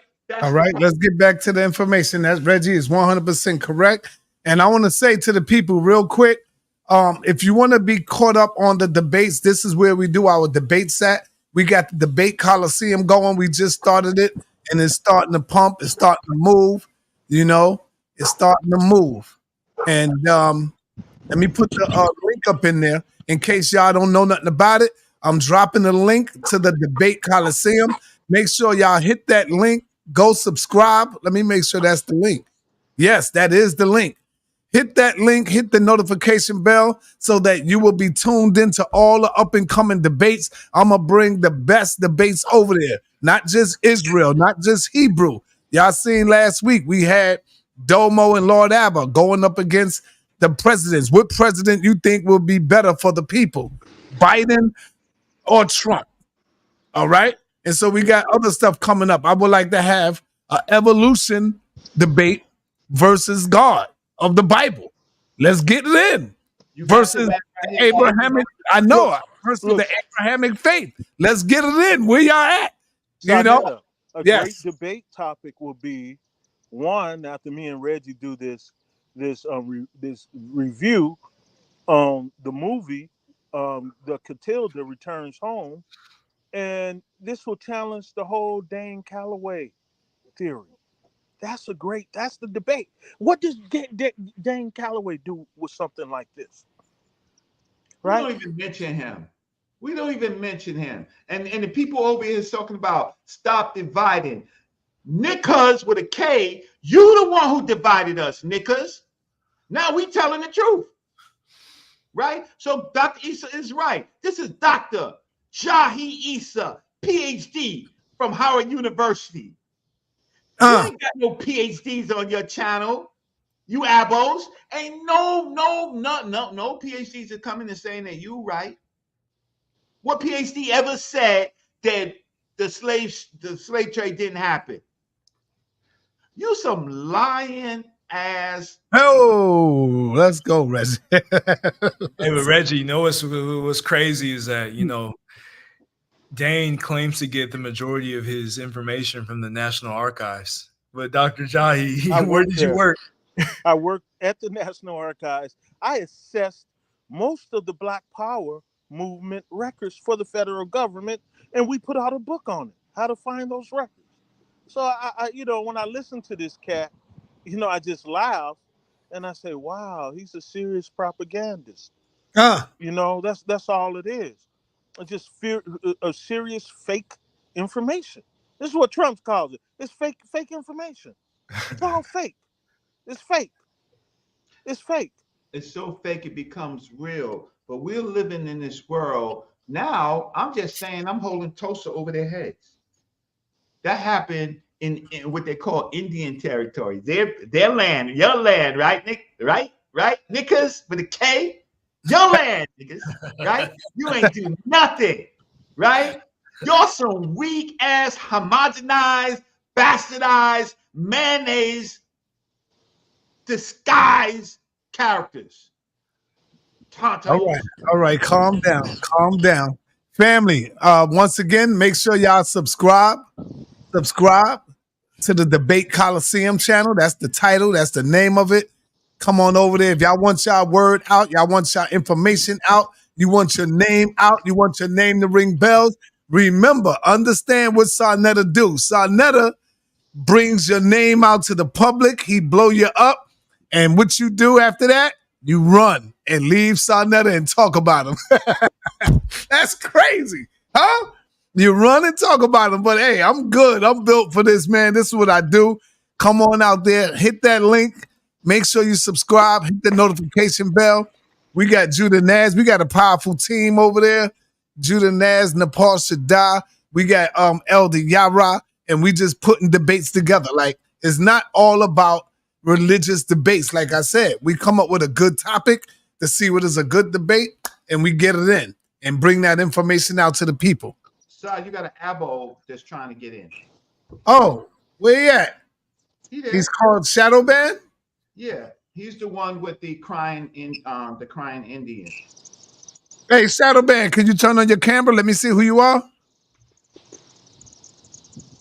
Turn on your camera, Shadow Band. Let's go. Keep that camera on. What's up, brother? Talk to me. Hey, what's up? You got a question, brother? Can you hear me? Yes, I hear you. Yeah, this Wi-Fi over here keeps going in and out. Hey, first of all, I'm not an abo. Second of all, I never said Africans never came here. I told you, Reggie, that I'm not in that argument. You keep including me in that argument. I never said none of those things. And that crying Indian is not, I never said that was my relative. Okay, first of all. And two, that image of that crying Indian that you posted, that's not the image that's on the picture. My grandparents is on there. That's who I was showing you, not the logo that was drawn by an artist. You keep mixing me up in the argument, and I'm telling you to keep me out of that argument because I never said those things. Okay, real quick before you go, that's all I gotta say. Let's respect the brother. The brother said he never made that statement. He's clearing it up. So we're not going to argue and beat down nobody. Yeah, I keep saying it. You keep bringing it up. Do is just have a conversation. That's it. We can have a conversation. Let me talk. So go ahead and talk, Reggie. The issue is not your beautiful family that was on it.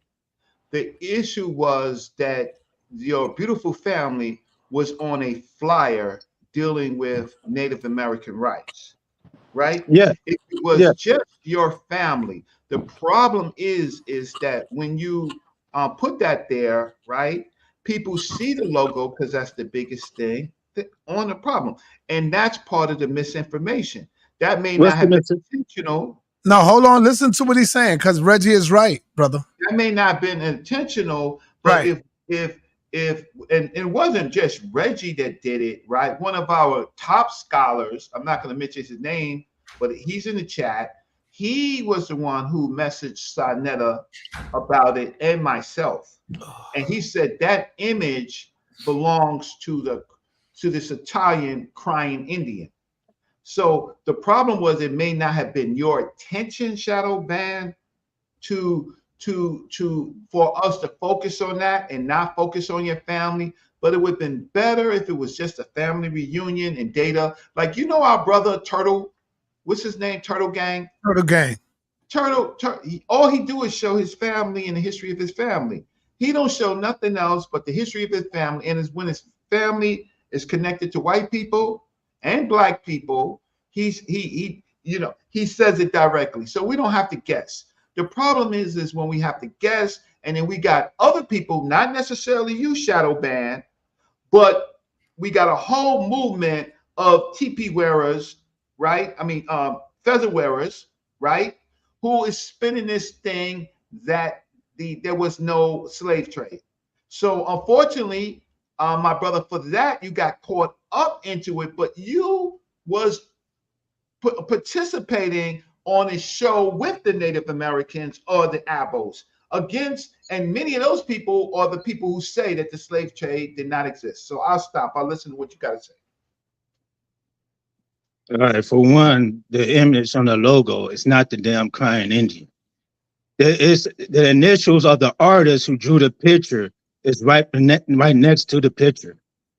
And my family were fighting at those times for American Indian rights because they are Native Americans. That's all I got to say about that. Right. Now, about these Abos and African things, I'm starting to think that both sides have split the truth. And then by doing that, y'all divided the people. You know what I'm saying? I think y'all need to start doing some research of the indigenous people here.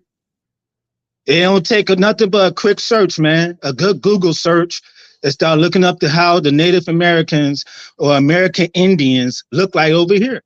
No, you have historians. You have, let me say, can I finish? You have historians. You have Christopher Columbus diary. You have all these other writers in a public library and Google searches, even the Congress. And then also you scholars need to start looking at the history in Europe. You know, the people who were doing the slaving, and see what they say about the people. Because if you look at European history, they described us and they have pictures of us. And we do look like Africans and Africans do like us. That's fiction. And they call us Moors over there in Europe. Because it was a catchphrase for every dark skin over there. Because they black Europeans over there in Europe that came over here and enslaved us too. We all enslaved each other because we was taught slavery. Employment is slavery. Every time you go to work, you a slave. You are human resources. You working for somebody else other than yourself. We need to wake up, man. Come out of this illusion that this government put us in. You got scholarship is okay. Go ahead, man. I don't mean to go on a rant, but it's like it's crazy. Data. Camzyverse actually showed you the data with the sources. Did you watch that part of the presentation? Well, you need to go back and look at the slave.org and listen to what Louis Gates says. Yeah. Only 90,000 Africans hit America. The rest went to the Caribbeans. Henry Louis Gates said 90,000. Yeah. Go ahead and go to the website. Everybody hold him up to say that. Go to the website. He mentioned the website, didn't he not? But I've been on the website. Source, you're gonna have to show it. So I need to bring him on again with his source that Henry Louis Gates says only 90,000 Africans came from Africa to here. No, I said to America. The rest went to the Caribbeans. It was more Africans moved in here, but the majority went to the Caribbeans. Listen, they were enslaving natives. Source. You bring that on the next time you come. It's on the website. He just showed you the source, man. He just showed you the source. Can you show the source, brother? Show it. I'm on my phone, man. I'm at work. Well, I'm taking care of some things for a friend, but okay, I'm on my phone. But it's on the same website that he mentioned. All you got to do is go there and just, he says it right there. The number always changes because the more research they do, they find out the number is smaller. That's all. You could go from time to time and you see how that number shrinks. It's odd, but it's shrinking. I'm not lying to you. And Henry Louis Gates is not an expert on slavery. His But expertise he's is on the literature. same source that the Come on, guy brother. Come on, presented. don't talk over him, brother. Just let him finish, and then you can finish. Go ahead, Reggie. Right. So Henry Louis Gates is not a PhD expert on slavery, right? He's a front man that they put up because he sounds good, right? And he has a scholarly background, but he takes on subjects that he doesn't have any expertise on. Camdyverse named a number of scholars, right, that say something different, and they are the researchers that actually do the research.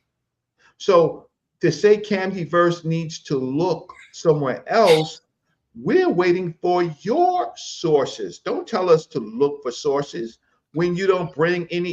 You can read Benjamin Quall's works, right? There's a number of great scholars that have talked about the red. And Let KMG get in. Let KMG get in, Reggie. Let's see what the brother got to say on If you this. say, 90,000, that's exceptionally low. Also, again, shout out to Dr. Issa. The legal numbers are different than the illegal numbers, and I think that's pretty clear. Also, even if there was 90,000 directly traded to America, that's not limiting the ones directly traded from the Caribbean to America, from Mesoamerica to America, from Brazil and South America to America, which Dr. Gerald Horne documents in numerous books. So I don't know what point you're trying to make with that 90,000 number, because they could have came from other areas of the intra-colonial trade. Well, So, look, Yeah. even with that, Can I look, finish what I was? no, because I now, just said what you just said, man. you're I not did an not. expert on Settle this. down. Hold on, man. Go ahead, Dr. No. You've already said a lot of stuff that you really don't know what you're talking about. So you need to just listen right now. Right? I'm not an engineer. I respect them. I'm not an architect. When people start talking about those type of things, I don't get involved in those conversations because I don't have any experience in it.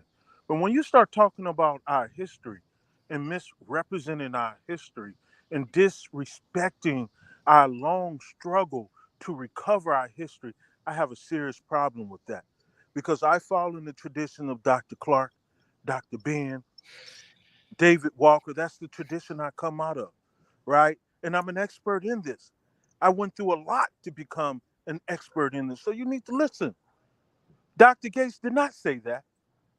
And even if he did, I'm sure, no, let me finish. Let Because him you don't know finish, what you're Rex. talking about. You don't know. Look, even the top European American scholar, right, said a long time ago the 10 million.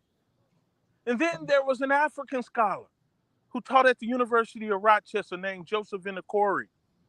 He came and challenged that number and said, no, 20 million. I'm not even talking about what Du Bois was saying, right? Even there was a scholar named Amari Obadeli, African American, wrote 2 books, right? He wrote a book on the 200-year anniversary of the illegal slave trade.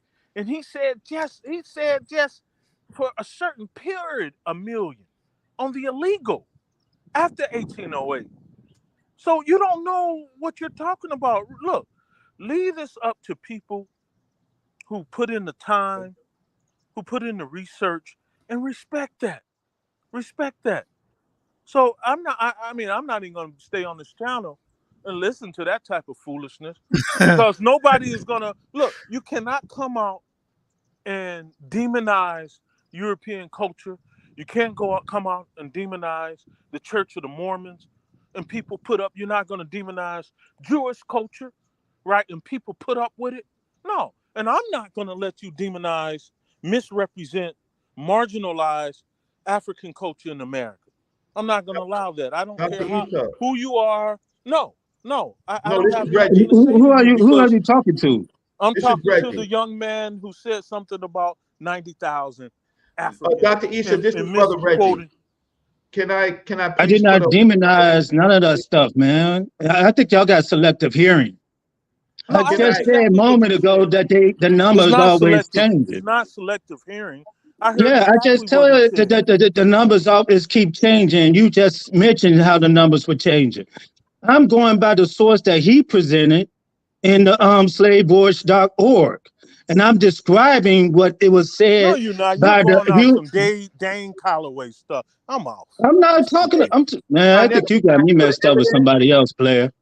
I Shanetta, don't can know I tell who. the All evidence? right. Hey, Reggie, hold on, Reggie. Let Shadow Band speak. Go, Shadow Band. I'm just confirming what was said on slavevoyages.org. When you go on there, his face pops up. I don't like the guy anyway because he's BSing everybody on the DNA any old way. Period. I don't like the guy. But what I'm saying is the number of slaves is changing all the time. So when you go on there and you will see his little speech and you scratch your head and be like, how is he saying 90,000? Then you go down and you look at the numbers, you see 350,000 this and 300 that. Where did those people go? Then you find out that, oh, so they went to the Caribbeans and all this kind of stuff. The narrative always changes.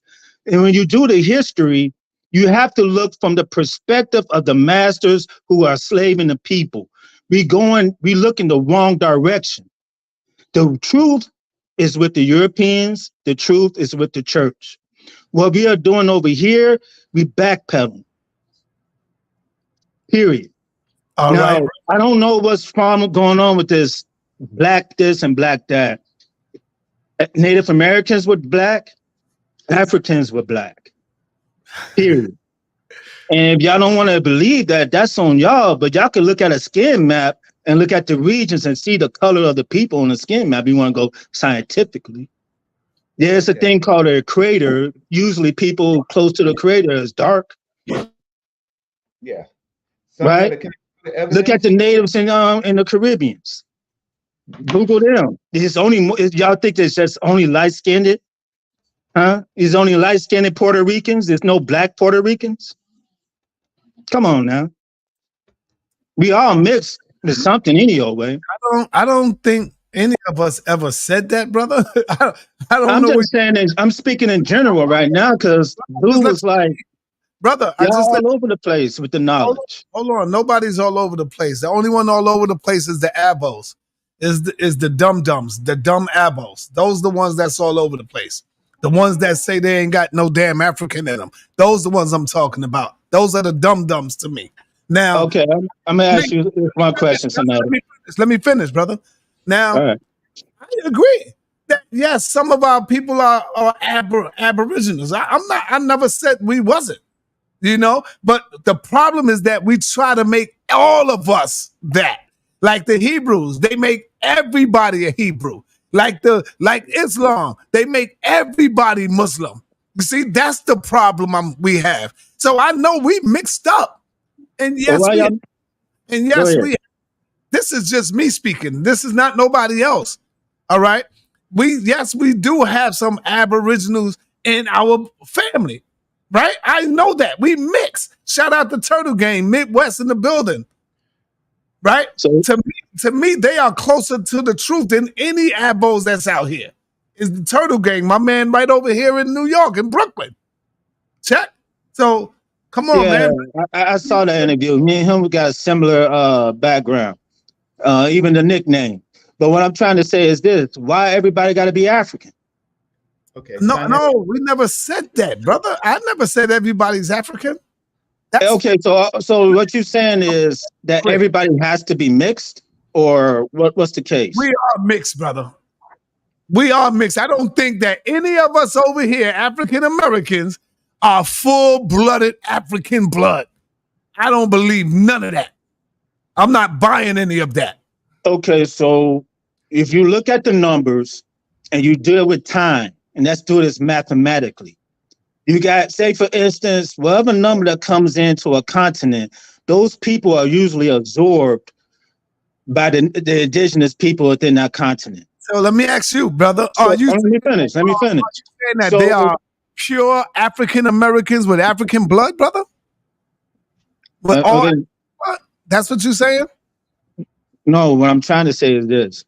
The Africans that came up in here was absorbed by the indigenous people in Do you here. have African blood in you, brother? I wouldn't know. To be honest with you, Oh I've my done my research, and the God. only research that I found, listen, now if I were to say yes, then the Abos So would you say said the prove it. only No, research listen, you asked me a question, so I'm gonna be fair with the answer. you're about to Let say me the finish. only research. Go ahead. Go ahead. Let me be fair with the answer. I have no way of proving it. If you go historically through the documents, through census, all my records show is Native American. Even on birth Oh my God. certificates, No. let me finish. Birth That's not no, certificates, you're death lying, bro. certificates. I'm not denying it. I just haven't found it. Okay. Reggie, let me let my brother Reggie go real quick. Reggie, go All ahead, right. brother. All right. So let's Man, yeah. So I'm getting ready to share my screen. I don't know what happened. this Can you brother hear is 100% Abo original, y'all. Did y'all hear that? He's Abo, 100%. No African blood, no nothing. Come on, man. That's when my this shit begins to get crazy. Go can ahead. you Go hear ahead. me? Can you hear me? Yes, I hear you, Reg. Go ahead. Okay. My screen just froze, and so I'm waiting for it to unfroze because I pulled up the site, and You so might you got can. to come in and go out and come in. Yeah, Uh, go out, come in the cell. it's not even that. It's just give me a second. Okay, so you can let someone else talk, but when I'm ready, please let me come Elder, back in. Elder Suntan. Go ahead, brother. Yeah. Here's the thing right here. And peace to everybody. Peace. Uh, here's the thing, Si. Well, no matter what nobody says, you do your DNA test and you go from there, and then you got common sense. That's the only thing that messes Right. with me That's right, in the brother. conscious community. You Common got sense. common sense, man. So let's just keep it there, because if you was here all the way from the beginning, where did you come from then? Go ahead. If you didn't come from the continent. See, we could go on. Let's play that game with Right. him and go all the way back. So let's go all the way back with him. He already been here. So where did you come from as far as the haplogroups is concerned? You had to come from some. Did the haplogroup start in America? So that's where I'm at with it. So they comes up with this thing and then get mad at you when we not making you nothing, but you can't make yourself anything, just like we can't make you nothing. We got common sense. And I'm gonna just kind of divert a little bit, so when they said Egyptians wasn't black, that's this, and they were talking about that we couldn't be the same color as Egyptians was back then. It's common sense. Just like that brother was saying, you close to the equator, you get a little darker. And I'm gonna leave it right there. Go ahead, brother Reggie. Okay. So everybody, uh, when I win, Sonetta wins, our platform wins, right? When I win. So he said what Henry Louis Gates said on PBS. So now I'm going to show you exactly what Henry Louis Gates, what PBS actually said.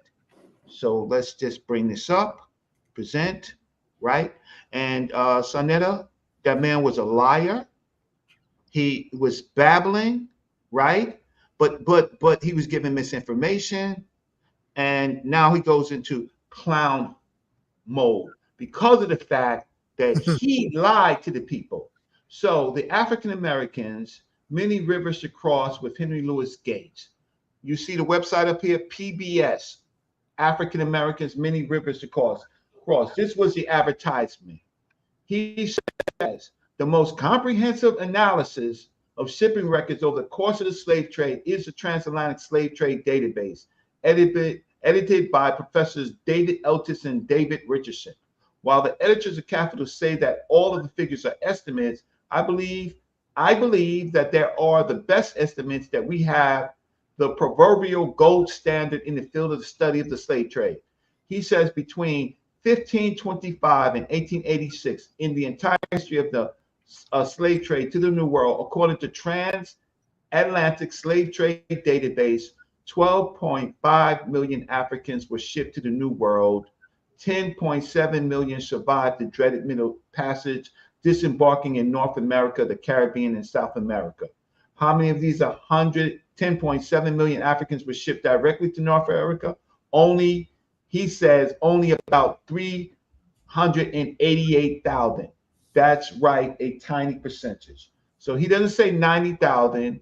He says 388,000 were shipped directly to North America from Africa. But if you listen to Candy Verse and you listen to Dr. Jahi Issa, hold it down for a minute, Reggie. Hold it. You let me hold it down. So, okay. Just be good. Let the people get in. Don't cut nobody off. Let them talk. Hold it down for me, brother. All right. So what this illiterate, ignorant, non-educated, non-being able to read, talked to you and said only 90,000 people, 90,000 Africans made it. But what Henry Louis Gates did say, he gave a number that was directly shipped to the Americas from Africa. That doesn't take away the millions that were shipped to Brazil and the Caribbean and then transported to the Americas, right? That's what Camdy Verse was talking about. So when we put up the facts about what Henry Louis Gates says, right? Okay, and we look at other okay, so what is this? This is another source.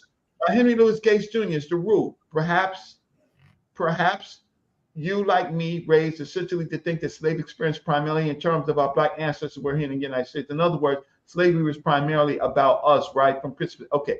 But then on this site, they re-quote it and they say between 1525 and 1887, in the entire history of the slave trade in the New World, according to the Transatlantic slave trade, 12.5 million Africans were shipped to the New World. 10.7 survived the dreaded passage. So what he did, and I'll stop sharing my screen because I don't have to share my screen anymore, right? What he did is he simply lied to you, right? And then he jumbled it up. But when you actually go to the source that he said that we should look it up, because he was on his phone, right? The liar was on his phone, right? He acted like we ain't gonna look it up. So then we found the site, and he's a liar. And everything else that he did was babbling. But he lied to you about the 90,000, right? And so we have to get our high blood pressure up. We have to work hard, right? To show, oh, he wants to come back on? Shadow Band. Yeah, what you got to say? I never left. I didn't say, I said slavevoyage.org. You went to a whole different website. I said the number keeps changing. Did I not? So if you go to slavevoyage.org, where the guy just presented that information, and click on the website, and you will see a whole different thing. And I think I could play it for you right here. Hold on for a minute. See if this allow me. Oh, so now your phone works. Your freaking phone works. But Henry Louis Gates quoted slavevoyages.org. But you're so. See, you want to call me a liar, I'm going to try to present it the best way I can. I'm talking. You. Why you getting off Henry Louis Gates? I'm talking. Henry, don't call me a liar. You went to the different website. You didn't go to slavevoyage.org. You went to PBS. We're gonna do that. We're gonna do that. But you quoted what Henry Louis Gates said. So I went and found what he said, right? That's the difference. Now you want me to go to slavevoyages.com, but you lied on Henry Louis Gates. Did you or did you not? I didn't. That's what he said on slavevoyage.org. I don't know what he said on PBS, man. This man could change his mind and say something else. And when new data come out, the number changes. That's science. That's history. I got a degree in science. I got a real degree in science. You got a degree in science? Business science. Shut the hell up. How you gonna tell me what I have and don't have, man? What science is. Why are you taking this person? If you ain't got a degree in a basic, I do have a degree. What makes you think I don't have a degree? What makes you think I don't have a degree? You got a degree in science? That's for my I just finished my grant writing class. So how the hell you gonna tell me what I'm doing and what I'm not doing, man? We talking about what this man said on the website. What degree do you have? What degree do you have from what university? What does this have to do with the conversation, man? You always deflect on some BS, man. You always try to tell people. No. You are a liar. You are How a here? Let's continuous go to liar. the So website. Everybody could go to the website. wait, you Everybody say could go you to got the a damn degree in website, science? slavevoice.org, and see what Lewis Gage says. That's it. Hey, you, Oh, hey, It's you that got the simple. video? You got the video? You want to play the video? I'm trying to, man, but I'm on my phone. I screen recorded it because it tricked me out. Because this guy named the research guy, some bullshit guy. Reggie, I I like got that. the video. Let me see if I can share this. I'm just like tripping out on it. That's all I'm saying. Reggie, you see this? Yeah, let me Cam, Play you gotta the show. whole video. Don't try to scam it up, man. I'm a keep to 100. Let's just play this video and listen to what he says. Completed 10 years of successful operation, drawing on 4 decades of archival research on 5 continents, a revolution in computer processing costs, and with major funding from the National Endowment for the Humanities and the UK's Arts and Humanities Research Board, the site now offers access to details of more than 36,000 slave trading voyages between Africa and the New World, a further 11,400 voyages from one part of the Americas to another part of the Americas, and 92,000 Africans who were forced to make these voyages. Pause right there. So he mentioned 92 Africans that they have records for. What about the ones that they don't have records for? Is he there?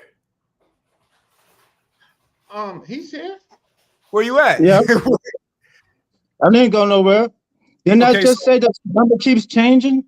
Didn't No, I say listen. that? No, listen. He said that's what they have documents for, records, physical or digital records. That doesn't mean that that was the entire population Population of what? of the African slave. Like, do you submit that there are some Africans that they don't have records for who took? Of course, because there was a lot of illegal stuff going on. In fact, this lady, I'm not digressing, but this lady did some further research. They pulled her documentary off, but it was on HBO or Vice, one of those two. And she made a claim that slavery was still going on during the time when Martin Luther King had a speech dream. Sure. But I want you to understand that slavery, yeah. So the claim you made. Go ahead, man. I'm saying the claim you made is not the same thing that he just said. That's what I'm trying to get you to realize.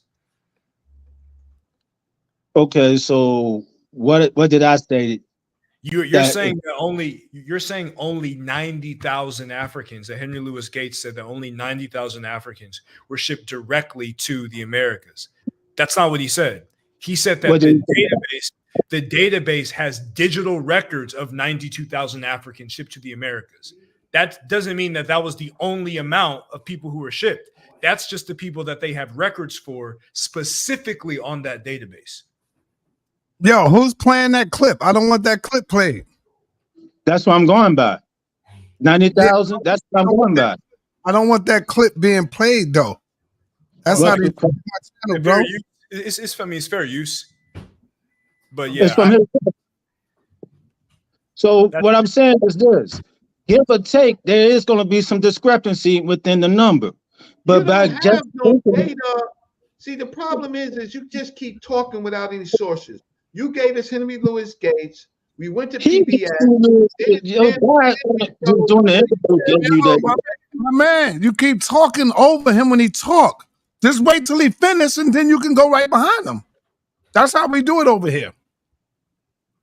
Go ahead, finish, Reggie.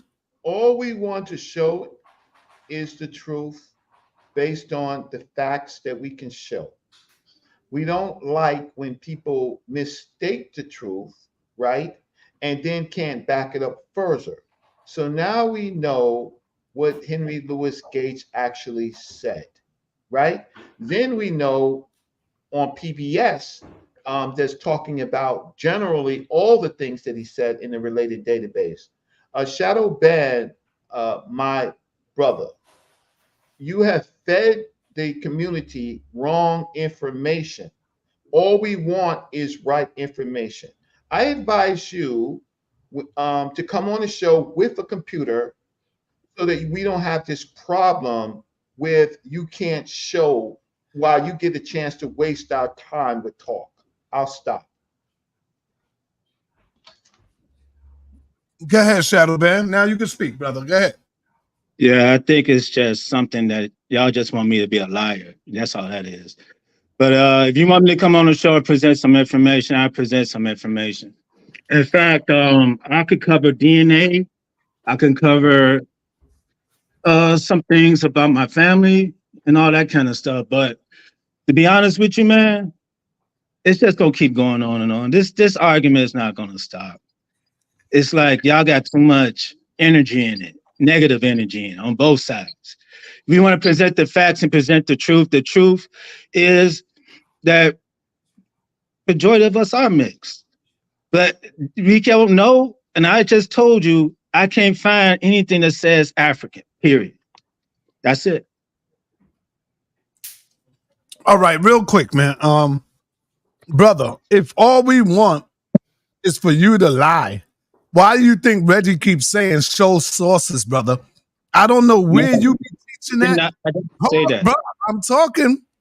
I don't know where. See, you can get away with that nonsense around the abos. But when you come over here to the professional scholars, you're going to have to source up or shut up. That's our motto over here, bro. You can't just talk out your mouth. We don't believe you. We don't believe Reggie. We don't believe Jabari. They come with sources, bro. You understand that? They come with sources, so they back up what they say. You never back up what you say. You just talk.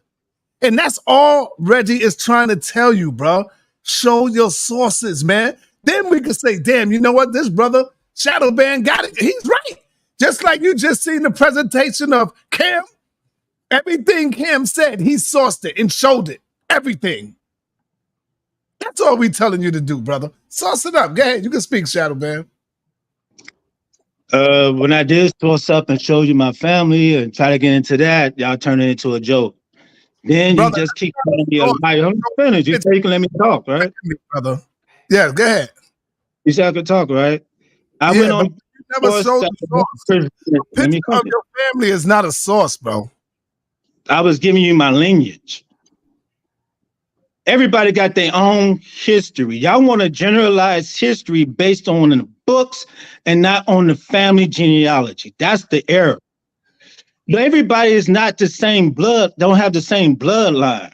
Everybody has, if you African, you have some African in your family, I have no problem with that.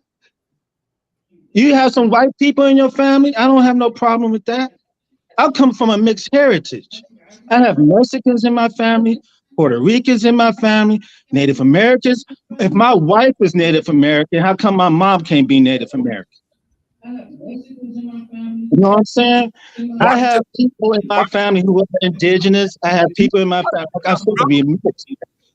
Let me finish though. When you talk about bringing sources, the man brought us some source. Maybe I misheard Louis Gates saying whatever, but that's what I heard, and he played it back. Right. I'm not intentionally trying to lie to people. So they call me a liar when I'm telling you to go to a source, and he put up a source, and he said 90. Brother, what you have just done was cut yourself before the world. You first said you don't know, you don't have no African blood, or you don't know. I couldn't find it. I said I couldn't. Let me finish. All find it. Abo blood, and you can't find nothing else. But now you go on to say that you got Mexicans, and you got these people in your hair, and you got these people all in your family. What are you doing here, bro? You just told us you got all these people in your family. But that's what I was trying to tell you. I'm not saying you're lying. That's what I was trying to tell you. We are mixed people today. We are mixed. You are not 100% Abo, but you said that's all you found in your bloodstream. Show us that. Back that up. Back it up. All right. Let me put it to you this like this. Have you taken a DNA test? All right. My cousin is not. My cousin has a different bloodline. She's mixed with Mexican. Brother, have you taken a DNA test? No, it's not taking the DNA test. So how the hell you know what? Come on, man. This is crazy, man. Oh, wait a minute. Are you assuming This is that crazy. you could tell your race by your DNA?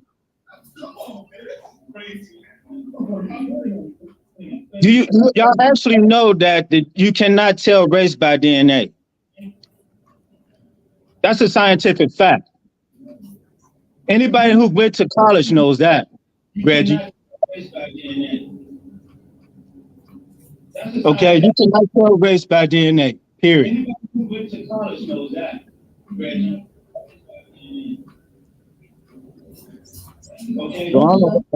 Hey man, I'm getting you my team. You gonna tell me I don't know who my parents are? Let me bring on Dash, man. What's going on, Dashlin? What's up, sir? I'd like to give congratulations to the brother for his presentation. It was awesome. I also, like always, want to give props to the brother Reggie for bringing some great information. So, what we have going on here is, I think that we're dealing with people who fall under either 2 or 3 categories. Now, we don't want to call them liars, perhaps. Right. If they're not liars, I think that maybe we can suggest that they are crazy, or maybe they don't, or maybe perhaps they don't have the mental capacity to understand what they are reading, what the data is actually showing. These people have to fall under one of these 3 categories. When someone says that we can't tell them about their family, you're not unique, brother. We're all human beings. Your ancestry does not come from damn Mars. There's nothing unique about Homo sapiens sapien. We know where Homo sapiens sapien originate from. When people say that they haven't found African, all right, so when you went back to 1840 and you saw that gentleman named Clem Robinson, and it may even have like a black and white photo, you don't know, and his birth or death certificate said Negro or black, you don't know that is a descendant of an African. That's why I say these people are either liars, crazy, or don't have the mental capacity to even have these conversations. Everyone should know this. And last thing that I wanted to say, I really appreciate this information that is brought out and the various debates, but there's really no use trying to have a conversation with a dishonest person. You can't have it because they could just create stuff out of thin air, and then you have these pseudos in the chats that's just riding right along with them. They should be ashamed of themselves. You cannot have an honest conversation or debate with a liar or a darn crazy person, because they could just create stuff and say 990 boo boo. Because that's basically what these people doing. How many crazy? That's all, so thank you. Yes, thank you, brother. Appreciate that. Let me go around right quick. Tunde, what's up, brother? Peace to the whole panel, man. Peace to you. Brother. Peace to brother Reggie, Suntan, Shadow Ben, all y'all, man. Peace to y'all. Peace, brother. I got a question for Cam. I didn't see the whole presentation, but I do have a question because you are dealing with like evolution and stuff like that. Yeah. Is it possible for people with the same phenotypes, the same exact phenotypes, to spring up from different locations? Is that a possibility? Yeah. Yeah, it would be a asymptomatic trait, or a trait that's not ancestrally derived. So like one of the common examples of this is like when you look at Melanesians and you look at their phenotype, looks similar to Africans, but genomically they would be closer to Asian populations as opposed to like Western African populations. So microevolutionarily, you definitely could evolve different traits or similar traits, but not be from the same like recent ancestry. Got it. Okay. That's my only question I had, man. All right. Thank you, my brother. Moving right along. Let me see who we got up here. Brother Mel. Brother Mel. You spoke, Brother Mel. Brandon. Angola. What's up, brother? Talk to us. Nothing much. I had a quick question for the Shadow Man guy. Maybe I might have missed it. He said that he was Aboriginal and he was able to trace it back from his mom and such and such. Does he know specifically what tribe or ethnic group he comes from? There you go. Shadow Band. That's a question for you, brother. Unmute yourself. Yeah, what was the question? Do you know specifically what tribe or ethnic group you descend from? Blackfoot and Cherokee. And yeah, Are you able to Blackfoot. speak any of them? Are you able to speak? Huh? Are you able to speak any other language, or do you know any of the culture? Is there any other culture that you practice? Yeah, we still practice the culture. Well, see, a lot of people don't know, but a lot of times when people go to church and they catch the Holy Ghost, that's the ghost dance right there.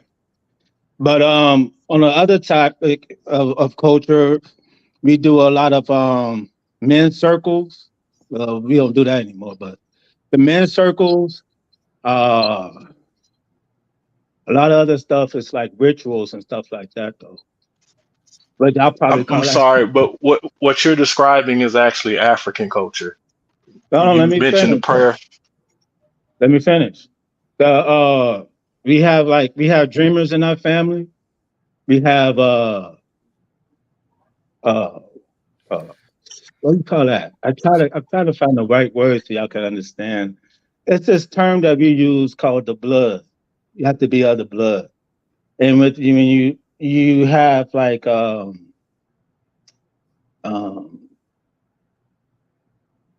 I can't really say that because that's yeah. Some of the stuff is like So do you speak any of the language? No, that language has been robbed from us. See, my grandmother, she moved off the reservation. My great grandmother moved off the reservation, and then that's on my grandfather's side.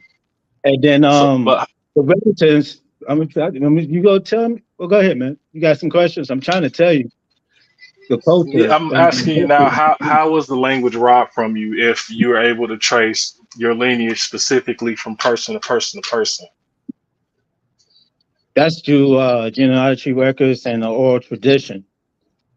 But like I said, Right. So wouldn't the language have been passed down to you through your grandmother, your mother, and such? No. There's people. Why not? Let me finish, man. I stay on the Menominee Reservation right now, and there's people here who can't speak their own language. They're just building a language center, so their language won't be lost. My wife don't even So speak I her own take it that you have a reservation card. A reservation card? Yeah, it's up under You my have a wife. card. Yeah, I have a card. Because what I'm failing to understand is if you have no African in you whatsoever, and you can trace your lineage back to. Listen, not to cut you off.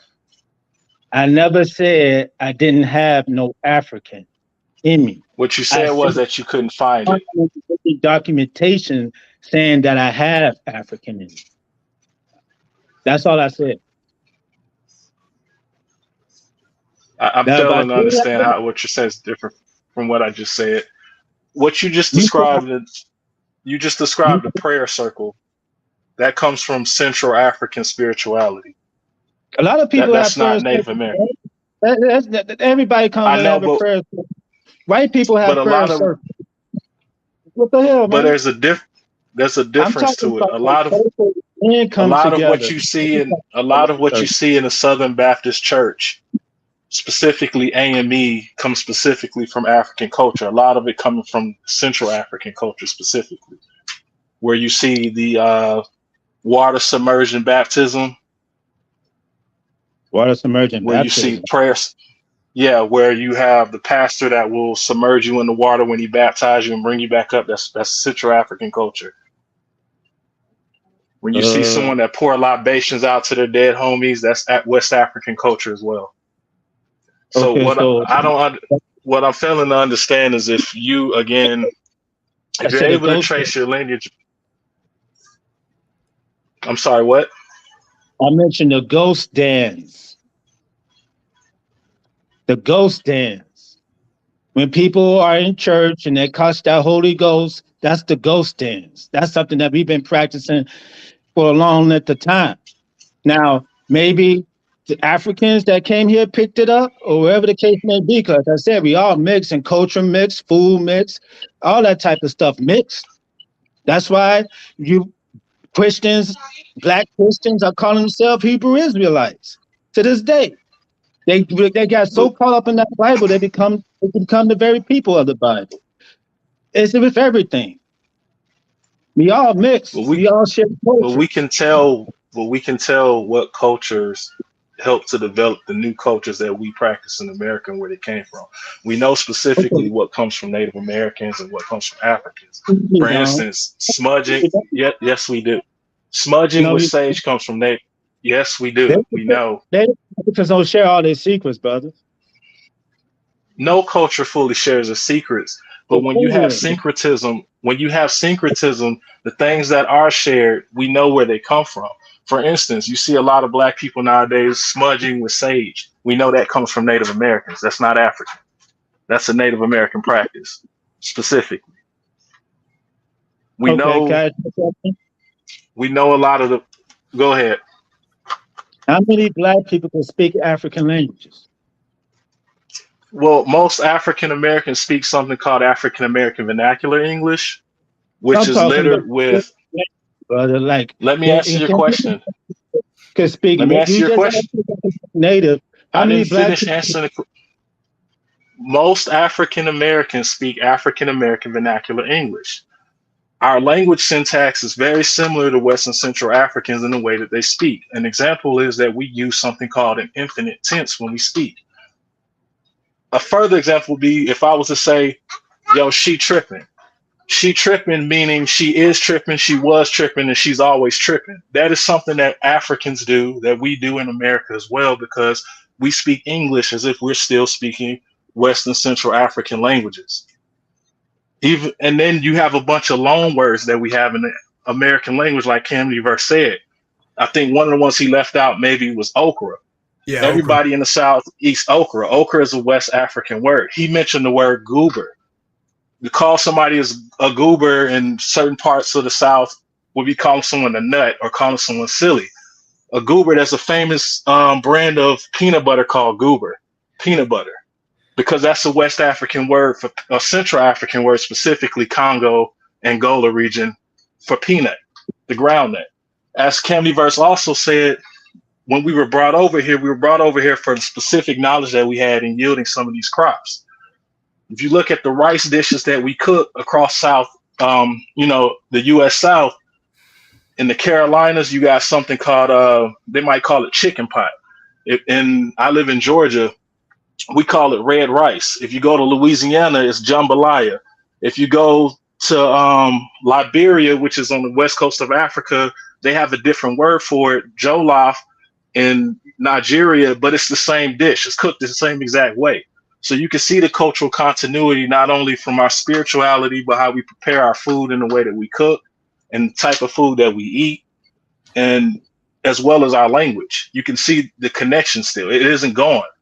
And even though we may not speak a direct language because we mix with different ethnic groups on the west and central coast of Africa, we have a lot of loan words in the American language. Like he gave you a list of them.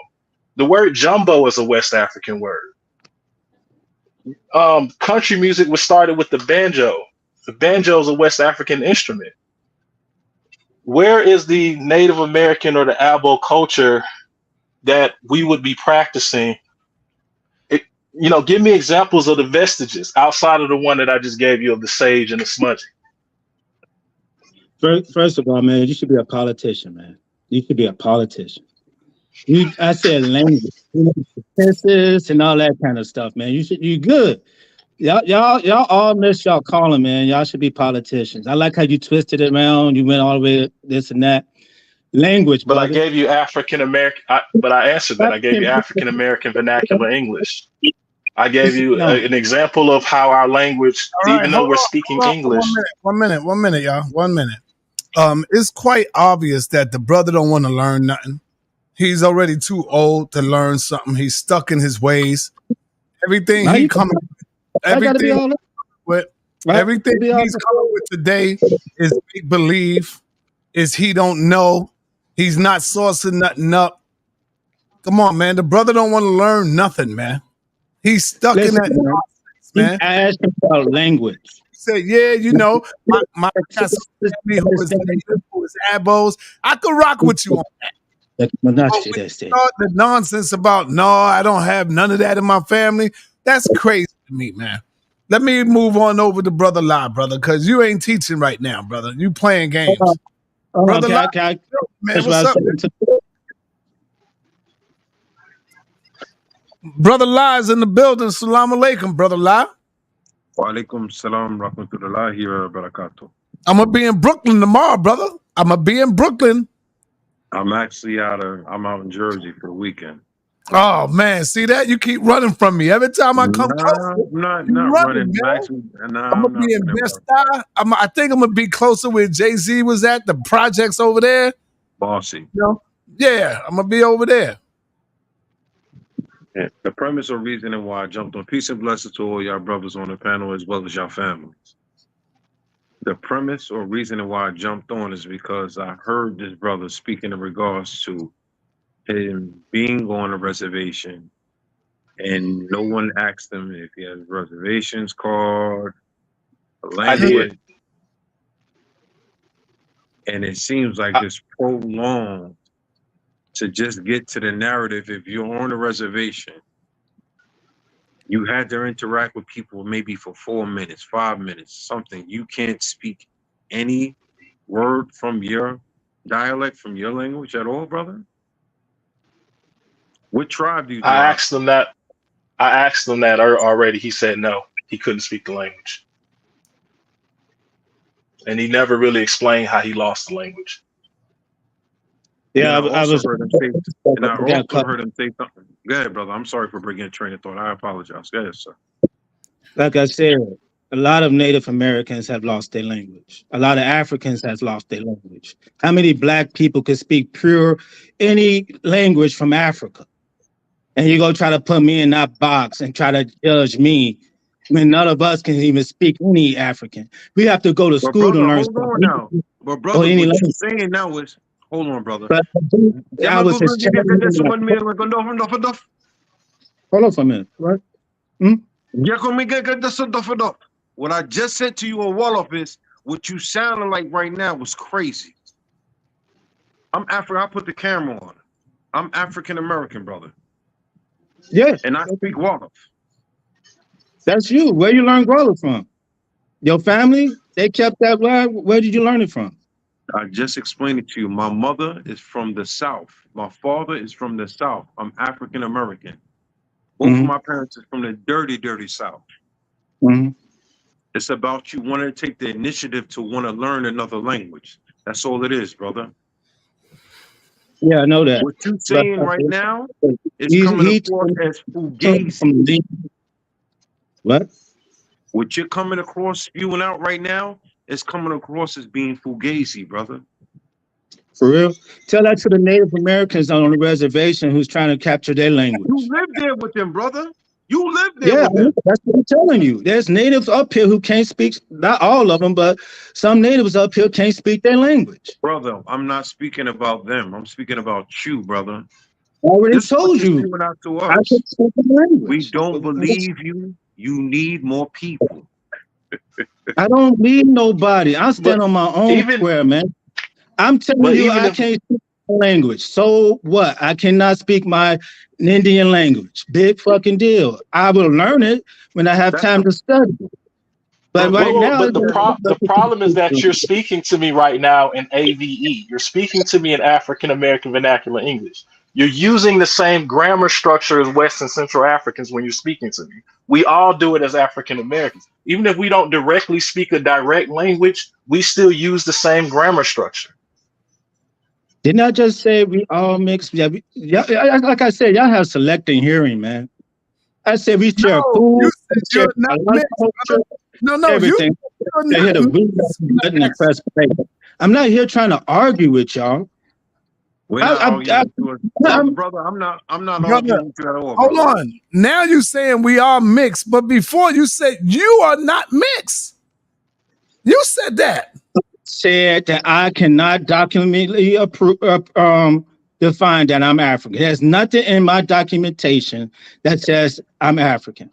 What I is have family members who have on their birth certificate or my grandma's death certificate, it says American Indian. Okay.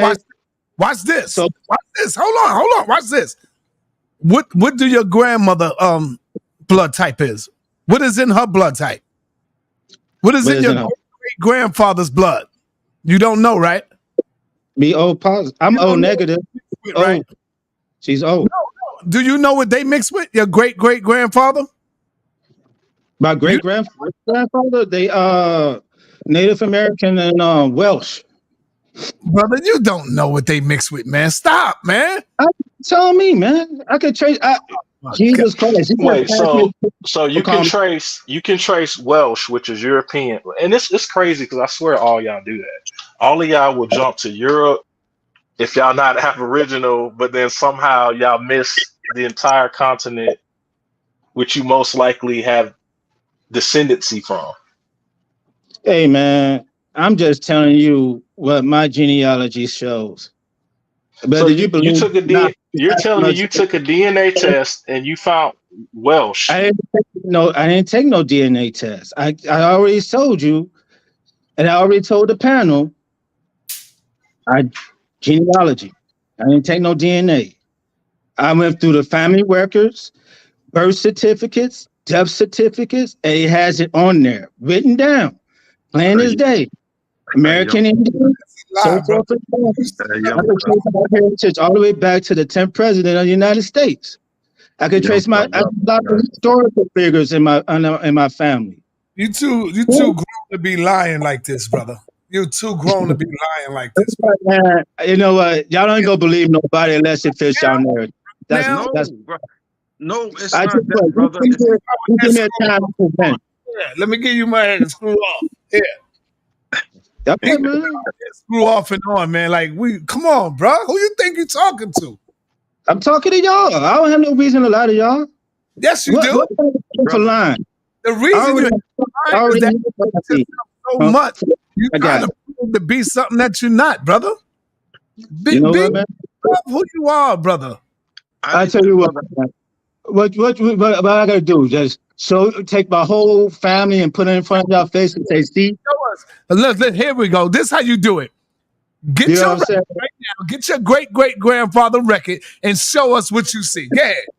See, that's what I'm talking about, man. So I tell you what, y'all just y'all just in denial. I do a presentation.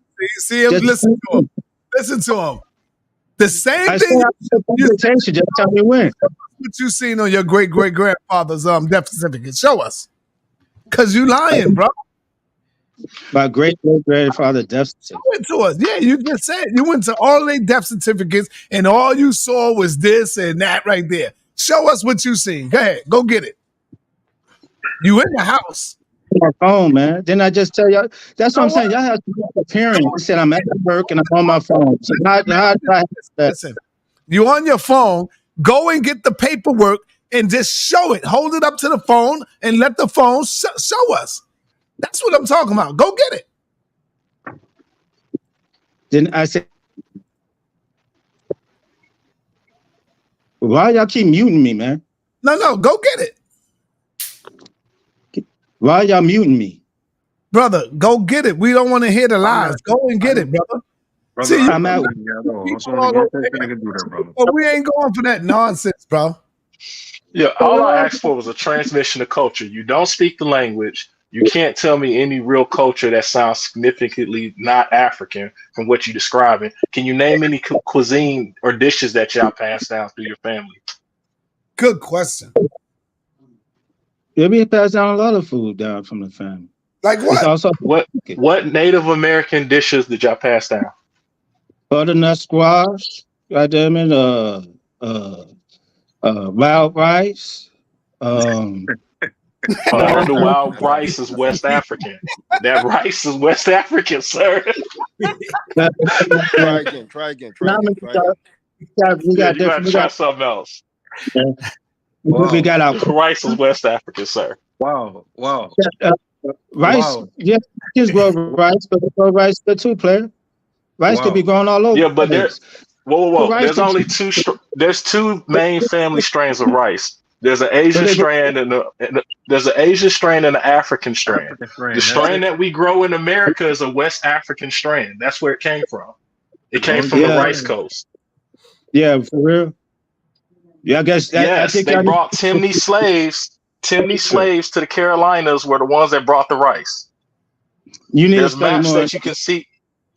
There's maps that you can see from space that will show you rice plantations in the Carolinas Yeah, from for real. Timney slaves working those fields that still exist. You can still see them. From Yeah, long okay. grain to shorter Look grain. up That's it. the nominee and see what that means.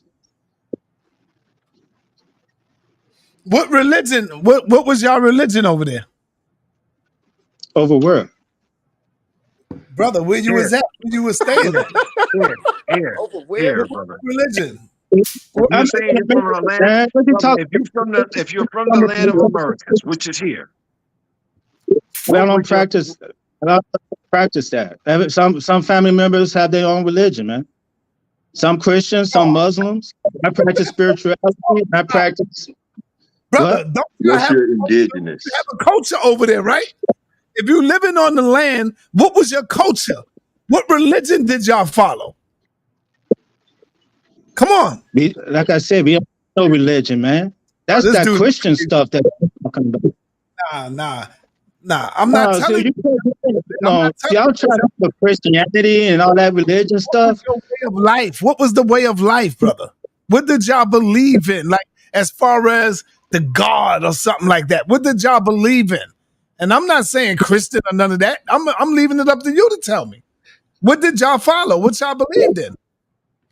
Well, we practice spirituality. We speak. We believe in speaking things to existence. We have dreamers in our family, so we tell dreams and stuff like that. Uh, some of those dreams can, lead to predictions. We also have prayer warriors in our family. is That's this kind of before? but what? Is this before you smoke the peace pipe or after the peace pipe? If you ask me now, you're gonna insult me. So I'll I'm tell not you what. insulting you. I'm That's asking not you. an insult, brother. That's not an insult. He's That's saying not an insult. Everybody smoke the peace pipe, player. That's for certain ceremonies, player. And I'm that's just also friendship, and that's something that the head of the household will do. You think everybody just the adults smoke the peace pipe? You think little kids smoke peace pipes? I'm trying to tell you something. You're trying to make a mockery out of things, man. I'm trying to be Hey, real with y'all. Y'all call me a joke. First, y'all call me liar. Then you go tell me all this other stuff. So if y'all you ain't gonna believe anything I say, man. come with sources, So brother. If you're trying to be real, you would come with sources. I'll come up with a It's like story. we're all asking you questions, but you're giving us real vague answers, and then half the answers you're giving us, you're describing African spirituality to us half the time, or African culture, and the other half of the time you're being very vague. So it makes it hard to. That has not been tainted with other forms of spirituality when you bring all sorts of people into one group. Let me ask, That's can you come that's fact. how Turtle Gang came? Can you come how Turtle Gang came? No. Listen, y'all want to dissect things and make things specifically things like African, this and that. When we all enslaved together, we all share things. Period. Right, You but can't we know where specific things came from that we practice. From listen to me. archaeology, we know where Listen, these things come from. You can listen. separate them because history will tell you and science will tell you where each aspects of this new American culture that we developed came from. We know where it came from. Key word, man.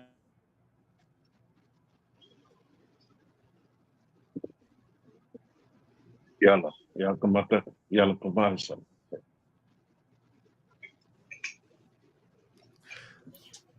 Hey, Let me ask you a question, brother.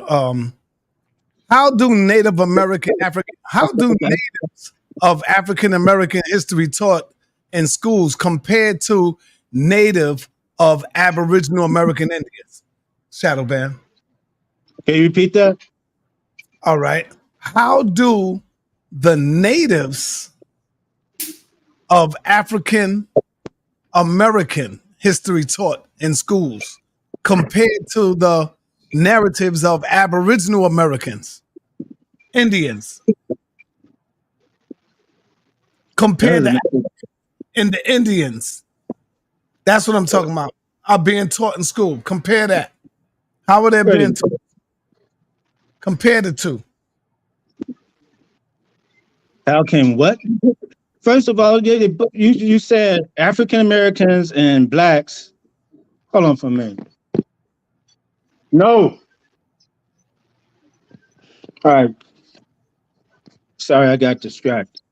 First of all, the education system that we've been taught in schools is all indoctrination.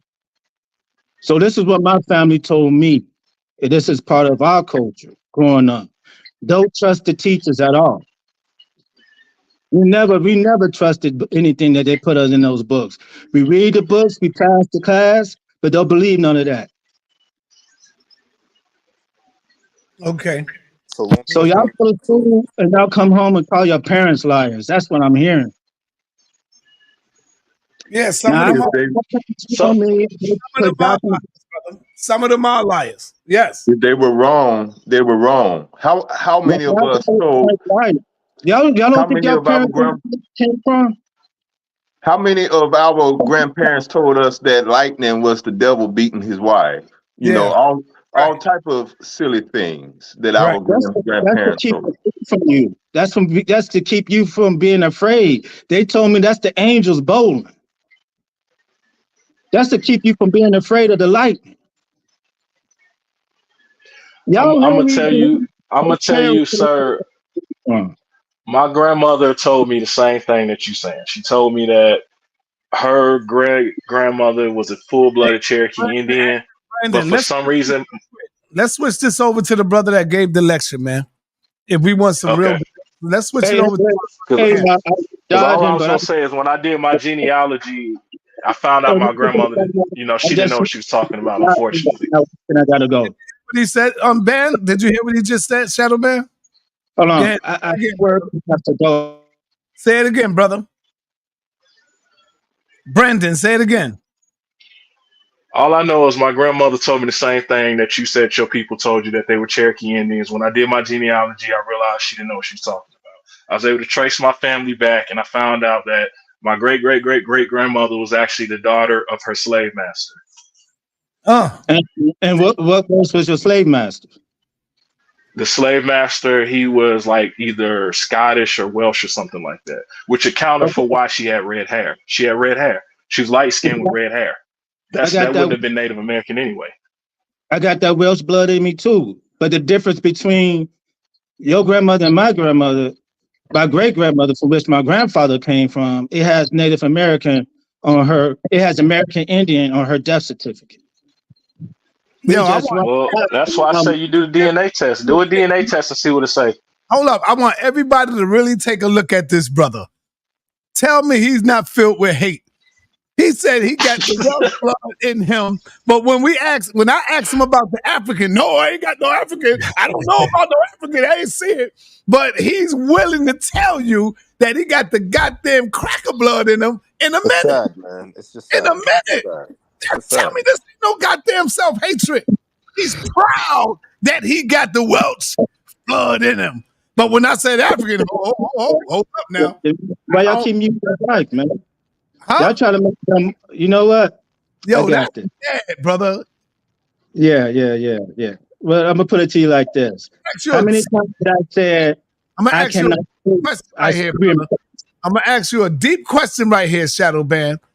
Do you have any children, brother? Do you have any children, brother?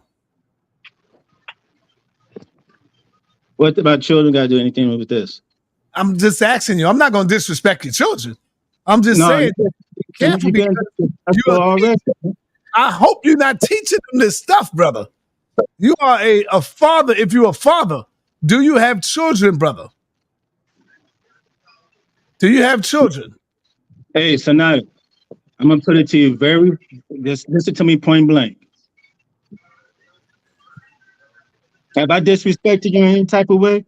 No, you didn't. Have I disrespected you in any type of way? All I asked you was a question, brother. Now you're bringing my children into this. First thing you call me liar, brother. Y'all call me liar. Then y'all said I have self-hate. Then you said I'm proud of being Welsh. This man said he had Welsh. I said, yeah, I have Welsh. So that means that's some confirmation that we both understand that we share some type of history. Brother, no, sir. My DNA say I'm 89% Western Central African. Hold on, y'all. Brother Shadowban, I don't want you to leave here thinking I disrespected you or your children. Mocking and game and call me all these. Shadowban, listen. I don't want you to leave here feeling that I have disrespected you or your children, brother. If you feel that way, I apologize. I don't mean nothing like that. I'm not going to disrespect your family. I just wanted to ask a simple question. That was it. Go ahead, brother. Let's get to asking Brother Cam some questions, y'all. I just want to share this source because I'm gonna have to dip after this, but I just want to share this one source. Do you see it in the background? Yes. Which one? You got two up there. Yeah, that one. Black Jacobin or Jacobin Noir by CLR James. So a lot of people wonder like where this Aboriginal consciousness came from. And it actually came from, Jacobin Noir documents. It's Black Jacobins on page 42. You see, in 1771, the Sir Chapuzet had attained, and let me know if you can see it clear. I'm going to zoom in a little bit. Yeah, zoom in on it a little bit. There you go. The Sir Chapuzet had obtained from the Council of Le Cap a decree which gave him the privileges of a white man, his obscure career preventing any questions being raised about his origins. A little later, he attempted to become an officer in the militia. 4 lieutenants in the militia of the North Plain made minute researches into the records and presented an exact genealogy of the Chapuzet family, proving that a maternal ancestor 150 years back was a Negro from St. Kitts. The Chapuzet defended himself in law and in fact, in law because the power of deciding on the status of a citizen was a prerogative of the government and not of private individuals. In fact, because in 1964, there were no Negroes in St. Kitts. Colonial history was now the terrain. With extracts from the historians, the whites proved that there were slaves in St. Kitts in 1624. Chapuzet admitted defeat and left for France. 3 years later, he returned, calling himself Monsieur Chapuzet de Guerin, or familiarly, Monsieur le Guerin. Aristocrats, at least in name, by means of a sponsor, he again brought his case for being considered a white man before the courts. Once more, he was defeated, but Chapuzet was a man of resource. He claimed that this ancestor, the St. Kitts Negro, was no Negro, but a Carib, a free-born Carib, a member of the noble race on whom the French and Spaniards had imposed the law of conquest. Chapuzet triumphed. In 1779, 2 degrees of the council declared that his claims were justified, but he did not get his rank. The local officials dared not to appoint him. Following the publications of the decrees, the people of color abandoned themselves to such demonstrations of joy and foolish hopes that the consequences of Chapuzet's appointment might have been very dangerous. The doors of Chapuzet's lawyer were besieged with quadroons and other fair-skinned mulattoes seeking to have their remote slaved ancestors transformed into free and noble Caribs. Ladies and gentlemen, this is where the Aboriginal ideology comes from. This has been going on for hundreds and hundreds of years. As you can see here, you have this man who is obviously a descendant of some Black folks, some Africans, and he argued in court that his ancestors were actually Aboriginal. This goes back far. Damn. Come on, man. That's what I wanted to lay down. That's deep right there, man. Damn, noble. He wants to be noble. Damn. Hey, Reggie, did you screenshot that, Reggie? You familiar with that source there he got with that book? Versus my dude, if I need him to send it to us. Yeah, we need that, Reggie. That wins all debates. That kills all of them because they all say that's what they all do. My grandmother said this. My grandmother said that. Yeah. Kills them. It's been happening for hundreds of years. It's not new. You know, the more we learn history, the more that we won't repeat the mistakes of the past. Right. I want to thank you, my brother. I appreciate you closing us out. Can I ask one question? Wait. Oh, no, Camdyverse, you can let Camdyverse. I just wanted to ask Shadowban one question.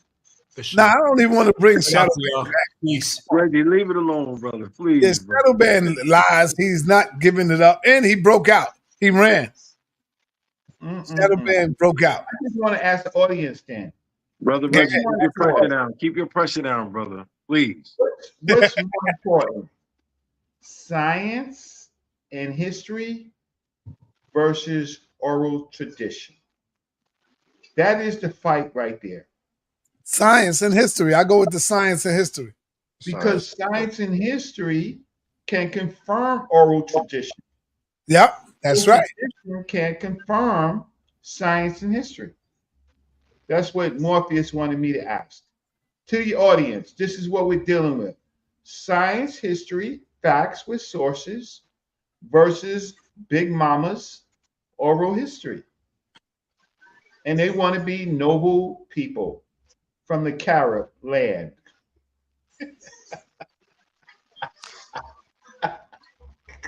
Todd, can I ask a question? Yes, go ahead, brother. I don't know if you ever tried to reach out to the brother Robin Walker. Who's speaking? Who's that? Oh, it's Tunde. My bad, Tunde. Oh, Tunde. Where you at, man? Oh, I see you, Tunde. Robert Walker. Yeah, from England, from Britain, UK. I think I tried to, but I couldn't find him. What did he teach on? When we rode. Oh, wow. Okay. Yeah, I can't find him, man. I tried to. Si, I got a suggestion for a person to bring on the show. It's a guy by the name of Dr. T. Son Johnson, professor out of UCLA. You know No, him? he has a channel. Well, no, I don't know him personally, but he has a he teach black male studies, I think out of UCLA. A lot of people from Kevin Samuels to any other red pill people, they usually quote a lot of his work. Oh, okay. Can we get him? Yeah. Can you go on his channel and invite him to come over here? Give us his contact. I could ask. Put it in the back chat. I think that'd be a good person for you to interview. Like I said, he's a professor to teach black male studies. Yeah, put his put that in the black in the his YouTube channel or whatever. Put it in the back for me. Anybody else ask something before we go? Suntan, where you at, man? Suntan always falling asleep on me, man. Yeah, you know, he had knee surgery and stuff, so he might be yeah, he took them sleeping pills, man. Yeah, so that's it. But Saad, you got an interesting show coming up. You're gonna do this Puerto Rican woman, right? Oh, Reggie, stop, man. Stop. How's that coming, Saad? You know? Yeah. Yeah, this Puerto Rican system. She gets 60K. She probably gets 60K for men just talking to her. Wow, ain't that something, Reggie? That's crazy. I got good games. That's a lot of trouble. That's a lot of trouble. No, she. Brother asked her. He said, "Just curious, how much you get from a man? What was the most you ever got from a man?" And she said 60K. And she said, "Nope, I did not lay down with him. I did not sleep with him. She just got 60K from him. She's a model. She's a model." That's the Awadile. Nah, man, that shit is crazy right there. But hey, if you got it like that, who knows? He's probably one of the dudes You know what I'm saying? You see them dudes that just got it like that. That ain't, you know. Nah, That that's that brewer. That's that brewer. ain't yeah, that ain't nothing to them, man. But Sai's gonna talk. He's gonna You bring know, her on it down. She first. no, hold on. Let me tell you. I have interviewed this sister about 3 years ago, and I never put the video out. Crazy, right? I be holding stuff. I never put the video out. Let me share my screen because it's in my Final Cut where I just started editing it, and I interviewed her 3 years ago. And when I went on Instagram, I seen her and I said, "Oh shit, I remember her." That's what made me remember. And I'm looking at her on Instagram, and she's doing her thing. She's doing her thing on Instagram. You gotta come up. Her name is Jersey Kitty G. Go look that up on Instagram. Jersey Kitty G. And I interviewed this woman 3 years ago, y'all. 3 years ago. Let me share my screen. 60,000 for a conversation. That's yeah, limit. right. That's right? a limit. Conversation, chicks. Here she go right here in my file, but I never put it out. Never put it out. She's on your couch? Production, as you already know, we are sitting here with the lovely, sexy, beautiful Jersey Kitty. And I would like for you to introduce yourself to the people that's out there so we can get a chance to know who you are and get to know you, fill you out a little bit. Okay, great. Well, first off, I'm so excited to be here. I'm a huge fan. I've watched your show. I support your entire movement. I am Jersey Kitty G. You can find me on Instagram at Jersey Kitty, KITTYG. I'm under management with Cal Dawson. All my booking info is right in my bio, and I'm an upcoming model, actress, and host. Oh, wow, that's beautiful. That leads me right into the first question. Like, how long have you been? Look at Brother Locke. Brother Locke, like, what the fuck? Yeah. Yo, this is a career that you always thought you would be a part of. This is definitely not the career I always thought I'd be a part of. I am a super private person. I've been, to answer your question briefly, 5 years. I got discovered online when I started an Instagram off a random selfie. Quite a few popular pages reposted it. I posted a couple more pictures. Some went viral. Now I remember why I never put the video out, because I was going to do a different interview. Y'all hear the AC in the background? I had the AC on. This was a hot summer day. I thought you was just blowing it to show Becky's good hair. No, it was hot. So you can't have her sitting in the house and it's hot as hell. You know what I'm saying? Becky with the good hair. Nah, man.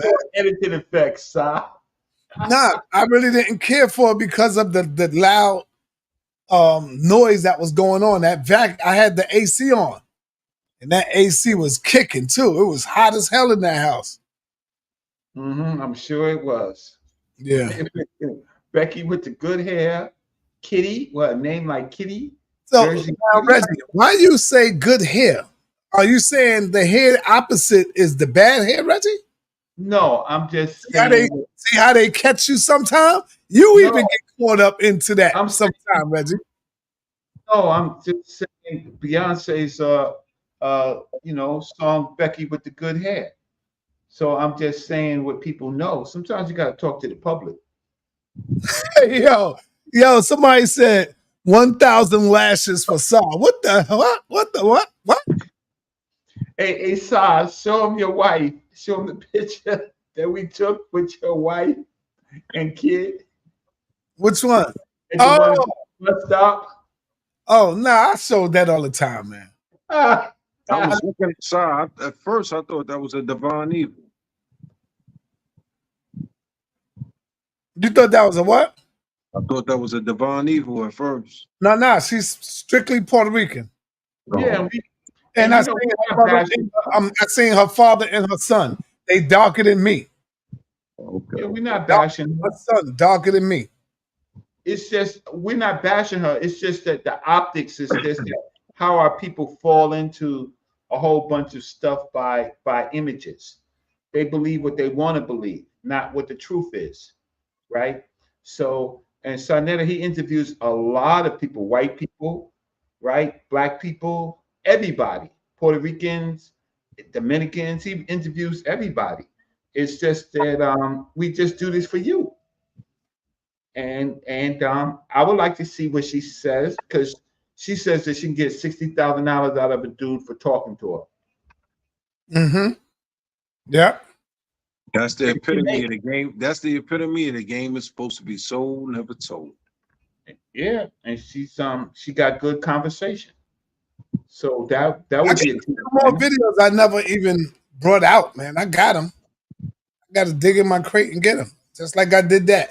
When I saw the Instagram, I said, "Oh shit!" I went in my crate and I looked. I said, "There it go right there." You know, so I got. But anyway, man, we out of here. Thank y'all for tuning in. I appreciate everybody for tuning in. And I'm out of here, Reggie. What do you think about Kanjiverse? You think he's you didn't hear him debate, you heard him talk. Yeah, no, I know he's fired on the debate. I already know that. Kanjiverse eats you up. Yeah. Yeah. Okay. Unc ain't ready for this, brother. No, I can't. Unc's the first thing he said, Kanjiverse is pseudo, but Kanjiverse always comes with facts, and then calling a person pseudo and don't have facts to impeach his facts, that's what we do. You show a source, they show a source, and the audience is the smartest. We got some of the smartest people. They don't pay well, but we got some of the smartest people on YouTube right here. It's just that. Son. Yeah. Nepal just said these brothers claim to be so wise and street smart, but they believe a prostitute got 60,000 for just talking. The sister's not a prostitute. She's not no prostitute, man. That's what Nepal just put up, bro. Yeah, but that's fine. She's not a prostitute. She's trying to get the game. So she's so Kevin Samuels, we listened to him, right? And he said that women ain't got no value. And so she's the opposite of it. So we don't know her history. She's proud that she can get $60,000, and she said just for talking to somebody. That's game. So I want to hear the game. That's all. I mean, it'll 60,000, whatever. Hey, Lyle, you know some of these rappers and some of these people throw money at people. I mean, listen to me. Even our great Mike Tyson, he used to just buy. He went to a club one time. There was about 6 women. He said, "Y'all like Bentleys?" He says, "Y'all like Bentleys?" They said, "Yeah." He says, "Okay, yeah, Bentleys for all of them." I mean, it's a lot of people out here, Reggie, for the most part, that do a lot of strange things for some change. Because they have it. You know, at that time, it don't mean nothing to them. But at that time, and still to this day, you got sisters nowadays that get on OnlyFans and Instagram to say they're taking a trip to Dubai or to Saudi Arabia and have one of the princes or somebody just lay them down on the bed just to defecate on them and then send them home. Facts, yeah. It happened. Yeah. Anyway, yo, peace and black power, y'all. I'm out of here. See y'all way out. Sarnetta, I got a question for you. Won't you tell me why it is that the world of academia, intellectual circles, respected scientists, reputable theologians, and world-renowned thinkers and philosophers, innovators, leaders in their field, people that are actually in the labs, on the ground, in the classrooms, figuring out ways to beat diseases, advance medicine and technology, etc., why do they not have anything like the House of Consciousness? I have become greatest of the great. I have come into being among the beings who clear the vision of the soul eye. I know why a greatest block is made for a what? A what? So never disrespect me again.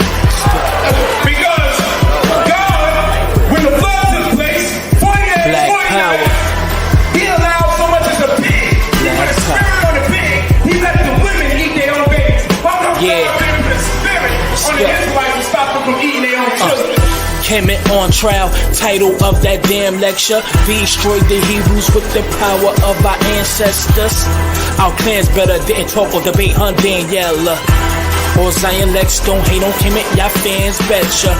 And Sinetta, bringing knowledge to the masses. With the undisputed knowledge they don't teach in classes. Kemet, Black Power Movement, do you understand? We on trial, Hebrews thought they had the upper hand. Polite killed them with that footage from the motherland. Hushar too much rah-rah, Nazi Elder Gabar. The young Yamwasap, when is y'all gon' stop? We got tombs and mummies, y'all just got some rocks. Me and my squad illa, plus the Magi and the God Killer. Shout out to Hefshet Sut and the King Haru, the son of Amin-Ra, Asepata Asa. Now Valley's here, we came to bring it home. Kim is back to claim the throne. Okay, so I need to tell people, please, wake up. They can't show me or show the bones of anybody in the Bible. They can't show me no Hebrew, if the Hebrews built the pyramids. Where are their pyramids before?